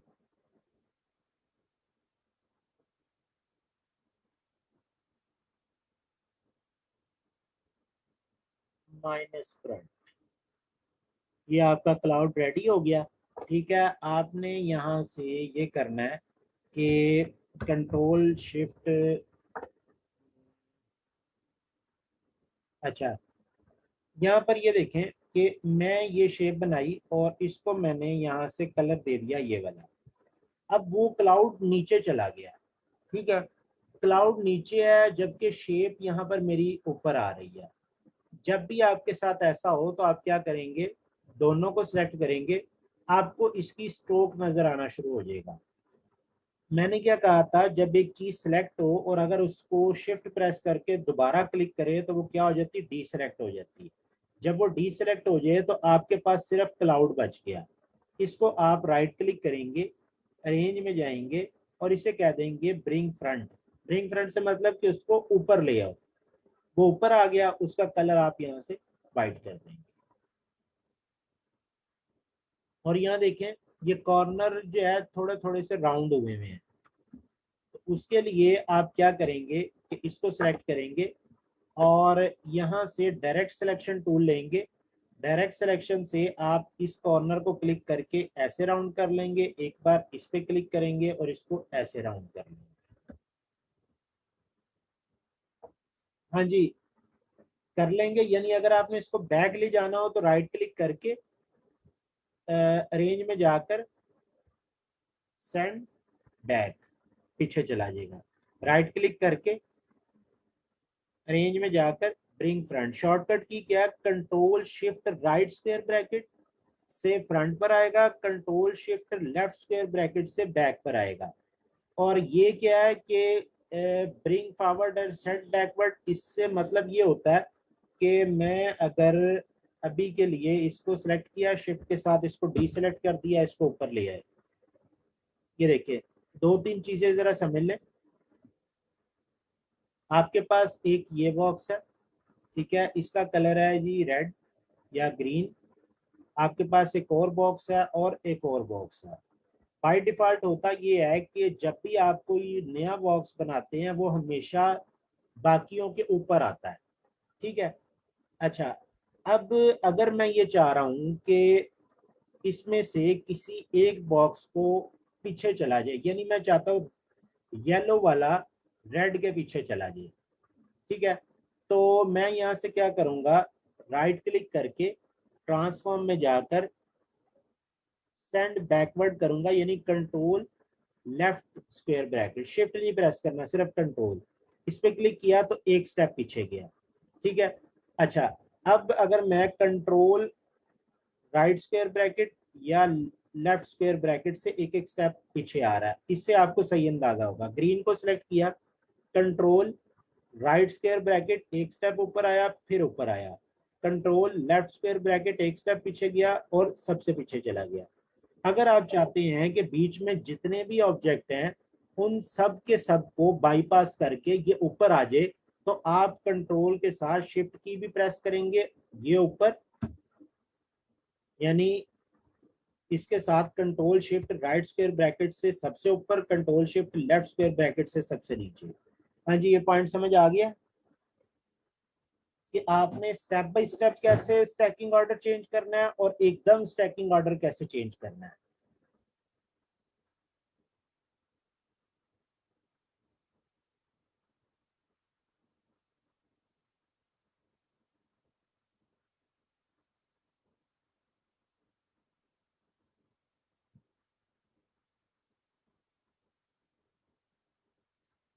देखिए, कीज तो मैं ये कह रहा हूँ कि राइट क्लिक करें ना अगर आप, तो अरेंज में जाएं तो उसके सामने की लिखी हुई है, इसको क्या मेंशन करूँ, ये देखिए control right square bracket, control left square bracket, अगर आपने एक एक स्टेप आगे पीछे जाना है, और अगर आपने तमाम ऑब्जेक्ट को बाईपास करके ऊपर आना है तो control plus shift plus right square bracket, तमाम ऑब्जेक्ट्स को बाईपास करके पीछे जाना है तो control plus shift plus left square bracket.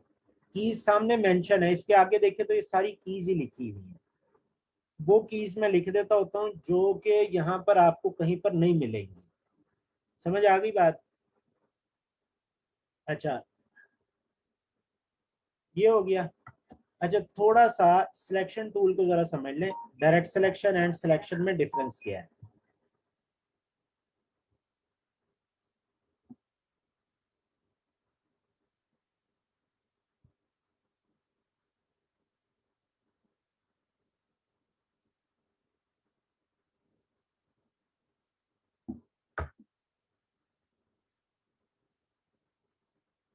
अच्छा, देखिए, होता ये है कि मैं इसको डिफॉल्ट कर रहा हूँ।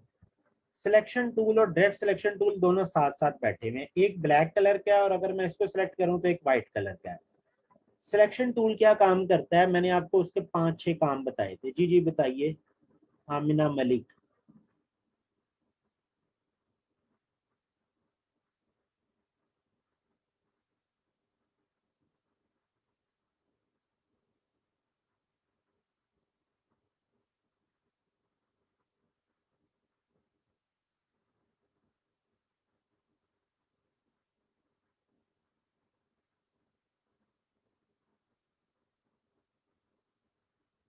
राउंड शेप मैंने कब बताया?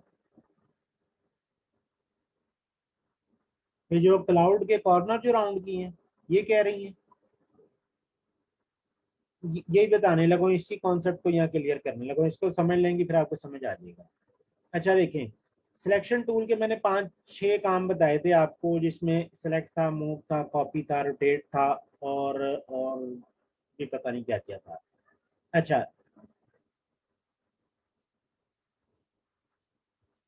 ठीक है, आप क्लास ले लें, अगर आपकी कोई क्लास है तो आप उसको अटेंड करें, तो इसकी रिकॉर्डिंग देख लीजिएगा।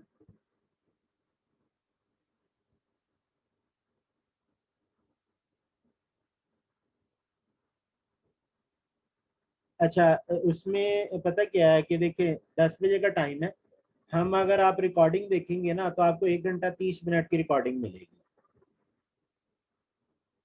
यानी अगर आप इसको रिकॉर्डिंग की तरफ जाए ना, यानी आपने लेक्चर प्रिपरेशन करनी कितनी देर की है, तो 1 घंटा 30 मिनट, हालांकि प्रॉमिस ये हुआ था 2 घंटे की होगी।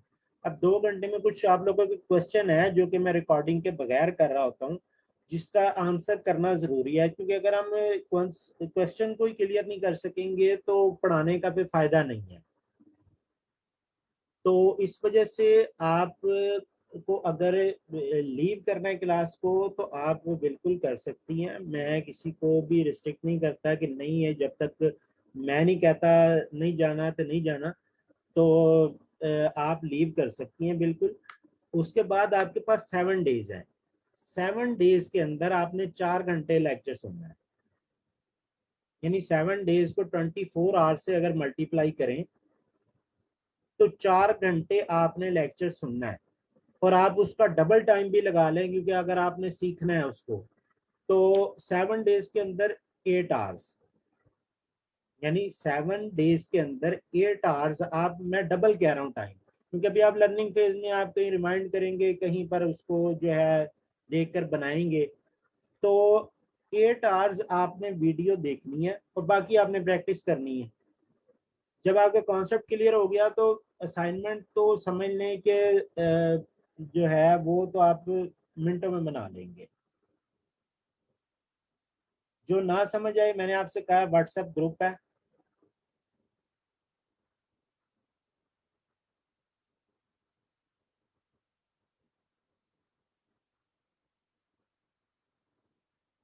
चलें कोई बात नहीं, उनका राइट है।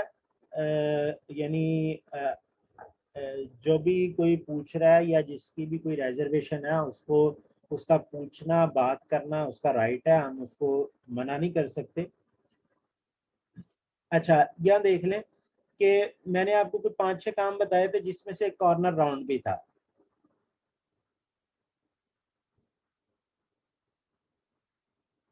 जिसमें से क्या था कि कॉर्नर राउंड भी था। ठीक है। अच्छा, मैं अगर चाहूं कि इस शेप में मैं कुछ ऐसा करूं, यानी मैं एक तो इसको रोटेट कर रहा हूं, दूसरा मैं डायरेक्ट सिलेक्शन टूल से किसी एक पॉइंट को, यानी ये क्या करता है, एंकर पॉइंट्स के ऊपर काम करता है, इसको सिलेक्ट किया और मैं इसको ड्रैग करके आगे ले जाता हूँ। ठीक है।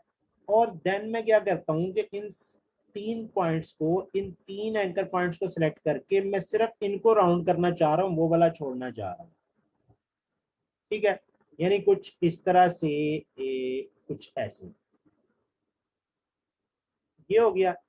ठीक है। इसको हमने ऐसे किया, स्ट्रेट किया, ऐसे किया, और देन आप क्या कर लें कि यहाँ से हम इसको कुछ ऐसे लेंगे और डायरेक्ट सिलेक्शन टूल से ऊपर वाले 2 पॉइंट पकड़कर सिर्फ ऊपर वालों को राउंडेड कर रहा हूँ। ठीक है। और इस पर हम क्या करेंगे, यहाँ से ये किया, देन ऐसे किया। ठीक है। उसके बाद हमने इसको यहाँ से रिफ्लेक्ट कर देना, ट्रांसफॉर्म में जा रहा हूँ, यहाँ से जाकर आप इसको कर लें फ्लिप हॉरिजेंटल। ठीक होगी बात। इन सबको सिलेक्ट किया और पाथ फाइंडर में आकर आप इसको यूनाइट कर दें और इसको इसके बैक साइड पर ले जाए। ठीक है। तो इस तरह के काम आप छोटे छोटे सिलेक्शन टूल से कर सकते हैं, जहां पर आपको किसी शेप को रीशेप करना है। ठीक है। जहां पर आपको साइज कम ज्यादा करना है, वो आप करेंगे डायरेक्ट सिलेक्शन टूल से। जब आपने किसी शेप के एंकर पॉइंट में से किसी एक एंकर पॉइंट को, 2 को 3 को अलहदा से रीशेप करना है, वहां पर आप डायरेक्ट सिलेक्शन टूल का यूज कर रहे होंगे। अच्छा, अब मैं ये चाह रहा हूं कि इसका सिर्फ एक कॉर्नर राउंड हो, तो आप डायरेक्ट सिलेक्शन टूल लें, उस एंकर पॉइंट को सिर्फ पहले सिलेक्ट कर लें, तो इसका कॉर्नर यानी कॉर्नर राउंड विजेट आपको नजर आना शुरू हो जाएगा। जब आप इसको राउंड करेंगे तो सिर्फ एक ही कॉर्नर आपका क्या हो रहा होगा, राउंडेड हो रहा होगा। ठीक होगी बात। यही काम मैंने किया था जब मैंने क्लाउड शेप को बनाया था। मैं इसको कंट्रोल सी कर रहा हूँ जल्दी से,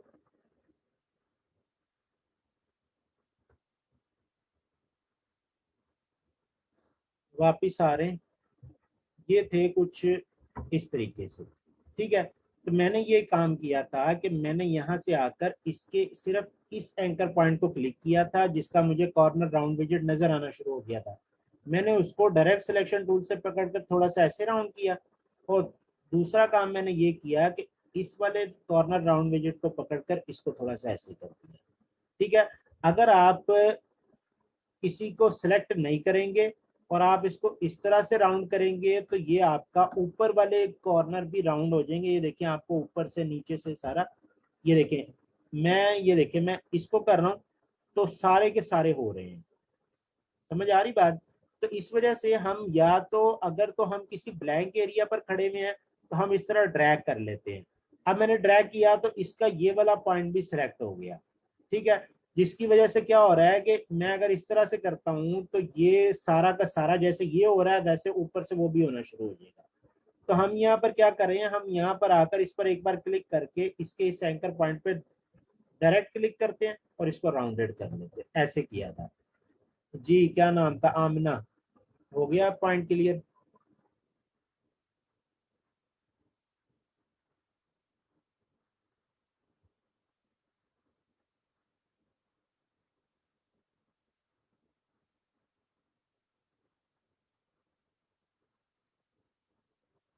ठीक है, मैं इलिस्ट्रेटर के हवाले से तो वैसे मैंने वीडियो शेयर की भी है, मैं आपको फिर भिजवा दूंगा, फॉरवर्ड कर दूंगा मैं भी।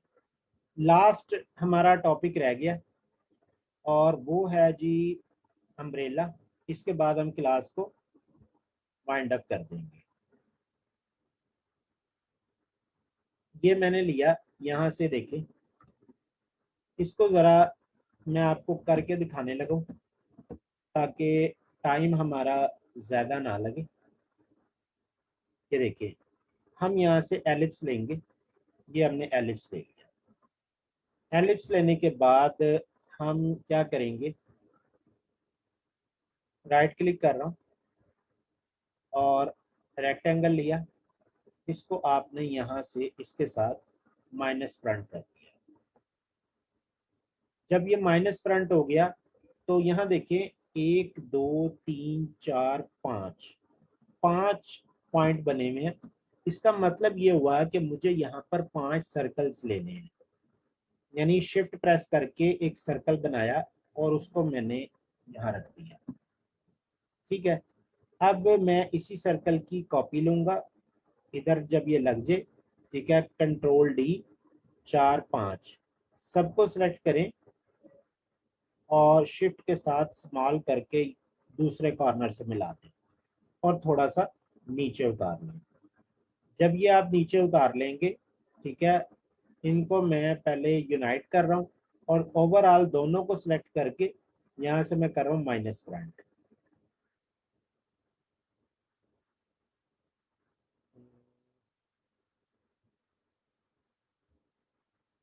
या यूनाइट अगर नहीं हो रहा ये तो मैं इसको फटाफट शेप बिल्डर से कर लेता हूँ।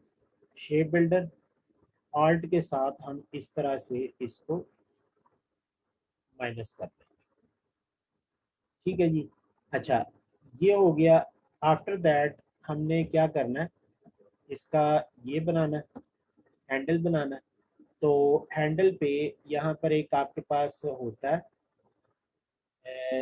Round rectangle, rounded rectangle. आप जब इसको ड्रा कर रहे हो तो अप की प्रेस करेंगे तो राउंड होते जाएंगे, डाउन की प्रेस करेंगे तो स्ट्रेट होते जाएंगे। हमने यहाँ से अप की प्रेस करनी है और इसको बिल्कुल हमने राउंडेड कर लेना है। ठीक है, जब ये राउंडेड हो जाए तो हम यहाँ पर क्या करेंगे, एक चीज होती है जिसको हम कहते हैं path and offset path. Offset पे पाथ क्या करता है कि इक्वली सेम डिस्टेंस के ऊपर कॉपी बनाता है। जैसे ये बन रही है तो आप इसको यहाँ से, इससे पहले अगर माइनस लगा देंगे तो कॉपी इन साइड बननी शुरू हो जाएगी। ठीक है, ओके किया। अच्छा, ओके करने के बाद हम यहाँ से इसको मैं जरा उठाकर साइड पर रख रहा हूँ ताकि आपको समझ आ जाए कि हुआ क्या है। यहाँ से हम इसको करेंगे माइनस। माइनस फ्रंट जब ये हो रहा है, माइनस फ्रंट हो गया तो आपने पहला काम तो ये कर लेना है कि राइट क्लिक किया, रेक्टेंगल लेके और इतने एरिया पे आपने इसको ये प्लेस किया और यहाँ से इतने एरिया पे, यानी मुझे ये वाला हैंडल चाहिए था, ये जो मेरे पास नजर आ रहा है। ठीक है, दोनों को सिलेक्ट, सबको सिलेक्ट किया, शेप बिल्डर लेकर आल्ट के साथ मैंने इतना इतना एरिया ये सारा यहाँ से कट कर दिया, तो आपके पास हैंडल भेजिएगा। ठीक है, ये आपको क्या हो गया, बार बार रीजॉइन, बार बार रीजॉइन, और इसको आप यहाँ रख देंगे। अच्छा, आप देखिए, मैं अगर इसको ऐसे पकड़कर बड़ा करूंगा तो ये शेप खराब हो जाएगी। आपने क्या करना है, डायरेक्ट सिलेक्शन टूल लेना है, डायरेक्ट सिलेक्शन टूल लेना है, और इसको आपने इस तरह सेलेक्ट करके ऊपर की साइड पर ऐसे मूव कर देना है। हैंडल को आप जितना मर्जी बड़ा कर लेंगे, नीचे वाला एरिया खराब नहीं होगा क्योंकि हम एंकर पॉइंट्स के साथ चल रहे थे। ठीक है, ये आपने यहाँ रखा। कलर में, कलर आप इसको अगर कलर को पिक करना है, यहाँ पर एक टूल होता है आई ड्रॉपर, इस पे क्लिक करके यहाँ पर सिंपली क्लिक कर दे तो सेम वही कलर पिक हो जाएगा। ठीक है, यानी ये वाला कलर, ये वाला। अच्छा, जब ये आपका पिक हो जाए, ठीक है, तो देन हम क्या करेंगे, सेम यही कलर हम देंगे इसको भी, और इसको हम ले जाएंगे, सबसे पहले तो इसको हम बैक पर ले जाएंगे, control shift left square bracket, ये बैक पर चला गया, और बैक पर जाने के हैंडल मैंने बहुत ही लंबा कर दिया। अच्छा, चलें हम इसको ऊपर वाले दो कॉर्नर्स पकड़कर इसको मैं थोड़ा सा नीचे, डाउन एरो की से मैं नीचे चला रहा हूँ, ये ज़हन में रखिएगा। डाउन एरो की से मैंने इसको नीचे की साइड पर चलाया, और उसके बाद मैं इसको उठाकर इस तरह से ऊपर ले गया। ठीक है, अच्छा, अब ये क्या है कि यहाँ देखें, ये कुछ शेडिंग सी इसके अंदर एक सेम शेप बनी हुई है। अगर तो मैं इसको या ये करूं कि कंट्रोल सी कंट्रोल है और देन मैं स्मॉल करूं, तो ये वो चीज़ नहीं बनेगी। आप इसका कलर बेशक चेंज करके देख लें, लाइक दिस। ठीक है, तो यहाँ पर भी सेम वही टेक्निक काम आएगी जो कि अभी हमने माइनस फ्रंट वो पाथ फाइंडर वाली की, सॉरी ऑफसेट पाथ वाली की थी। ऑफसेट पाथ करेंगे, माइनस में रखकर इनसाइड कॉपी बनाएंगे, तो क्या हो जाएगा, ये देखिए प्रीव्यू लिया, अलाइन मैंने कहाँ किया है, अलाइनमेंट का तो पूरा पैनल अभी मैंने समझाया था। ये जब अंदर कॉपी आ गई, ठीक है, और बताएं क्या कह रही हैं आप, अलाइन क्या करना है, और आपने आई ड्रॉपर के साथ ये डिफरेंट कलर पिक किया। ठीक है, यहाँ से मैं ये कलर ले लेता हूँ,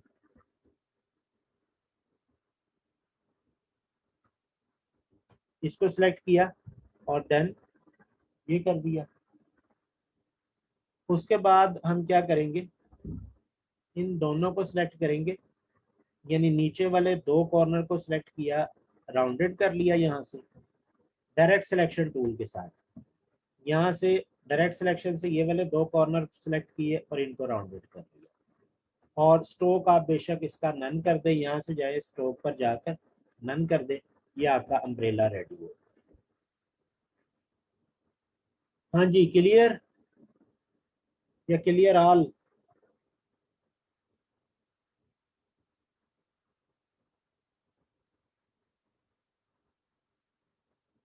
अलाइन करना क्या बता दें, अलाइन का जरा मेंशन करें। अलाइन का तो पूरा पैनल मैंने पढ़ाया है, अगर वो वाला कह रही हैं तो उसके लिए फिर आप रिकॉर्डिंग देख लीजिएगा।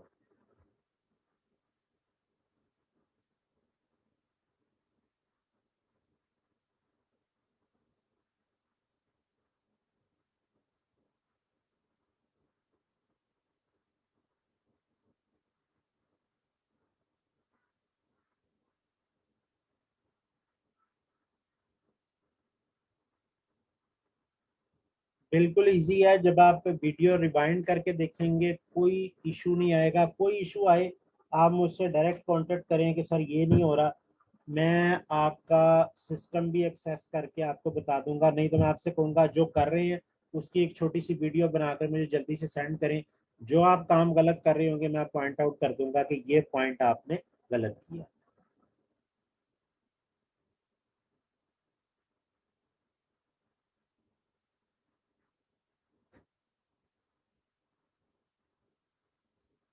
सैटरडे संडे को एक प्रीवियस बैच चल रहा है, उनकी क्लासेस हो रही हैं, तो मे भी हम रमज़ान में कोई टाइम रख लें, अगर कोई टाइम निकला तो वो मैं आपको बता दूंगा।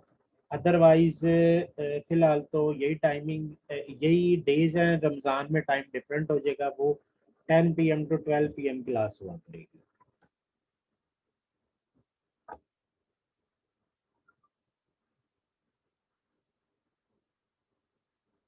चलें जी, मेरा ख्याल क्वेश्चन किसी का और नहीं है। जल्दी से लेक्चर फीडबैक दे दें ताकि फिर हम क्लास को एंड करें और इसकी आपको रिकॉर्डिंग मिल जाए।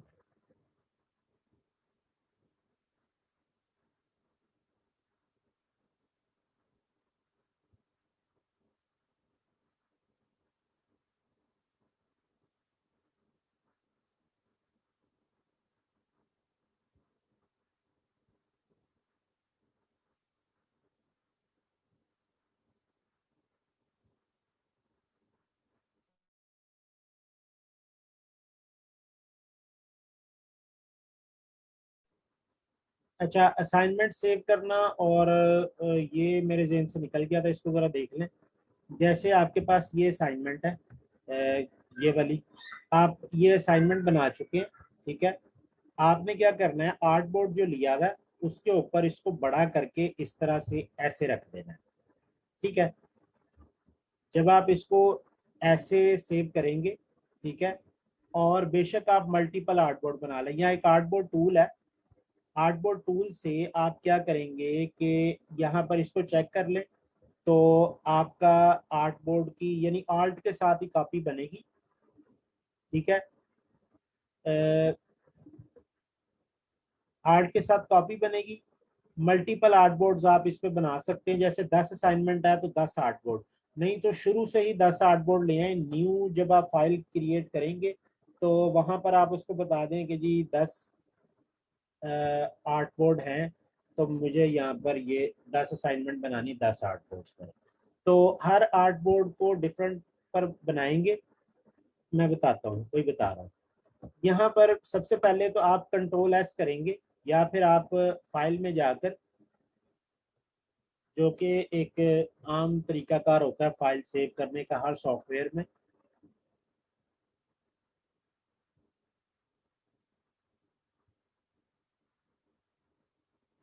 अच्छा, यहाँ पर जाकर आप सपोज मैं डेस्कटॉप पर जा रहा हूँ, और डेस्कटॉप पर पहले तो मैं सेव कर लूँगा इसको, सपोज क्लास 01-02, या जैसे भी आप अपने नेम से रखना चाहें, जैसे भी एडोब इलस्ट्रेटर की फाइल ही आप सेव कर लेंगे, ठीक है। उसके बाद वही तरीका होता है कि जितना काम करते जाए साथ साथ कंट्रोल S प्रेस करते जाए, आपका डाटा सेव रहेगा।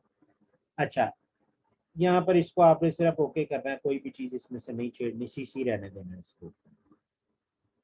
अच्छा, अब होगा क्या कि आपके पास ये आ रहा है, ये आपकी एक सेकंड असाइनमेंट थी, ठीक है। ये आपकी एक थर्ड असाइनमेंट थी, ठीक है। मैं इसको कलर चेंज कर देता हूँ ताकि बाद में वहाँ पर जब हमारे पास तस्वीरें आए तो ये कोई भी चीज़ आपकी चेंज ना नज़र आ रही हो। अच्छा, ये आपकी डिफरेंट असाइनमेंट्स हैं, 10 पेज हैं, 10 असाइनमेंट है। आपने फाइल में जाना है, और फाइल में जाने के बाद इसको एक्सपोर्ट करना है, ठीक है, या इसकी एक पीडीएफ बना देनी है। लाइक मैं यहाँ से आता हूँ, आप चले जाएं एसेट एक्सपोर्ट में। एसेट एक्सपोर्ट अगर आपको यहाँ पर नहीं भी नज़र आ रहा तो उसी तरह से विंडो में जाएंगे, और यहाँ पर कहीं एसेट एक्सपोर्ट, ये आ रहा है एसेट एक्सपोर्ट। एसेट एक्सपोर्ट में जाकर आप क्या करेंगे,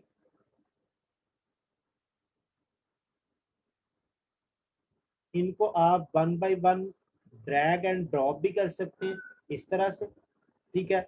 ये तरीका ज़रा आपके लिए मुश्किल होगा तो उसी पर ही मैं आपको बता देता हूँ, इसी को फॉलो कीजिएगा। File, export, and export for screens. Export for screens करके Alt-Control-E इसका शॉर्टकट है।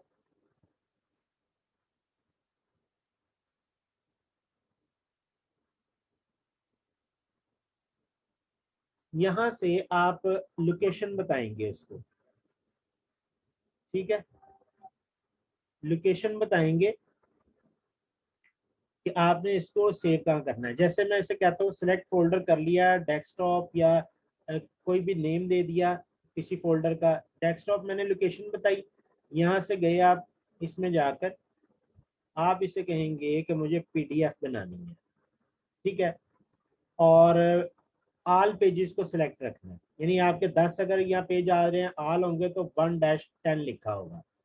आल पेजेस को सिलेक्ट करना है, एक्सपोर्ट आर्टबोर्ड।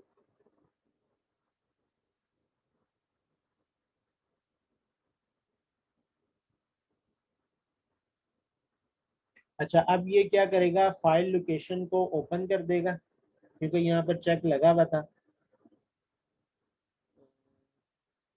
अच्छा, अगर तो एक पीडीएफ बने, क्योंकि कुछ वर्जन्स में एक बनती है, कुछ में जो है ना हर पेज की अलग अलग बनती है।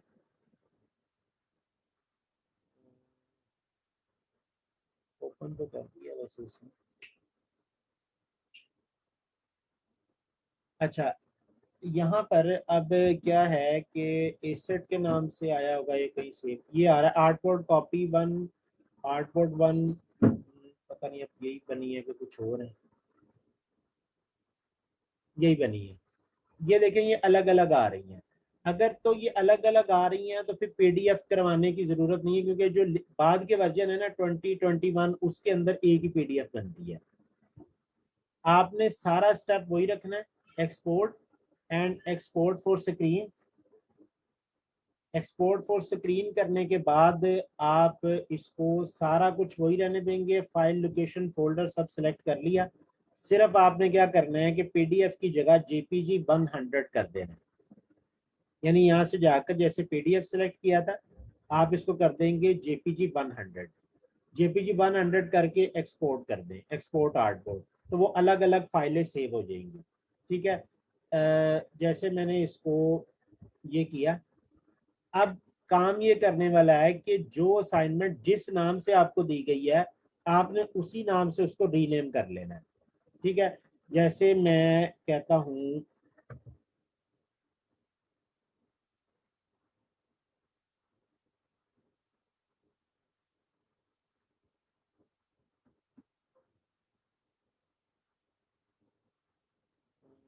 इसको हम अगर अरेंज कर लें,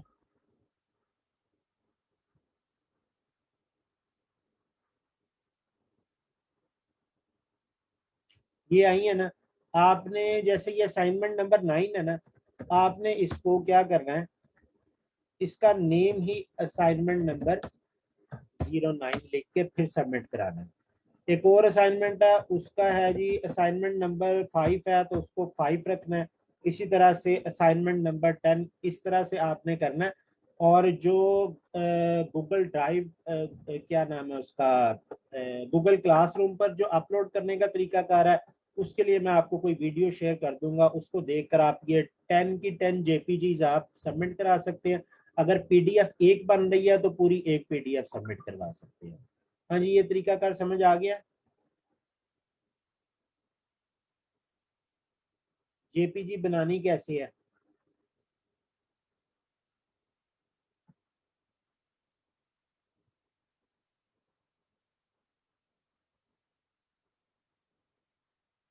और जेपीजी को आपने सिंपली जाकर अटैच करेंगे, सबमिट कराएंगे तो असाइनमेंट सबमिट हो जाएंगी, उधर मेरे पास आएंगी तो मैं उनकी फिर अगर कोई मिस्टेक्स होंगी तो मैं मेंशन करूंगा कि ये मिस्टेक है, इसको आपने ठीक कर लेना है।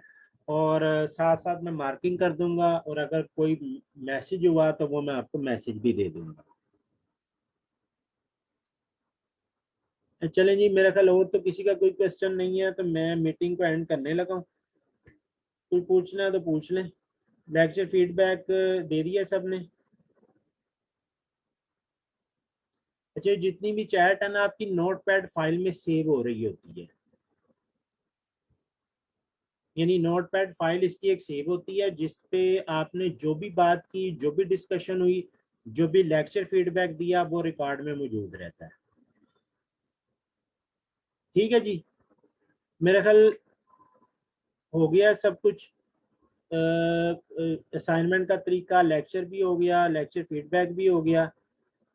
चलें जी, इंशाल्लाह नेक्स्ट वीक मुलाकात होगी। और असाइनमेंट सबमिट कराइएगा, जो चीज़ नहीं समझ लगती वो आप व्हाट्सएप ग्रुप में या डायरेक्ट मुझसे पूछ सकते हैं। अल्लाह हाफिज़।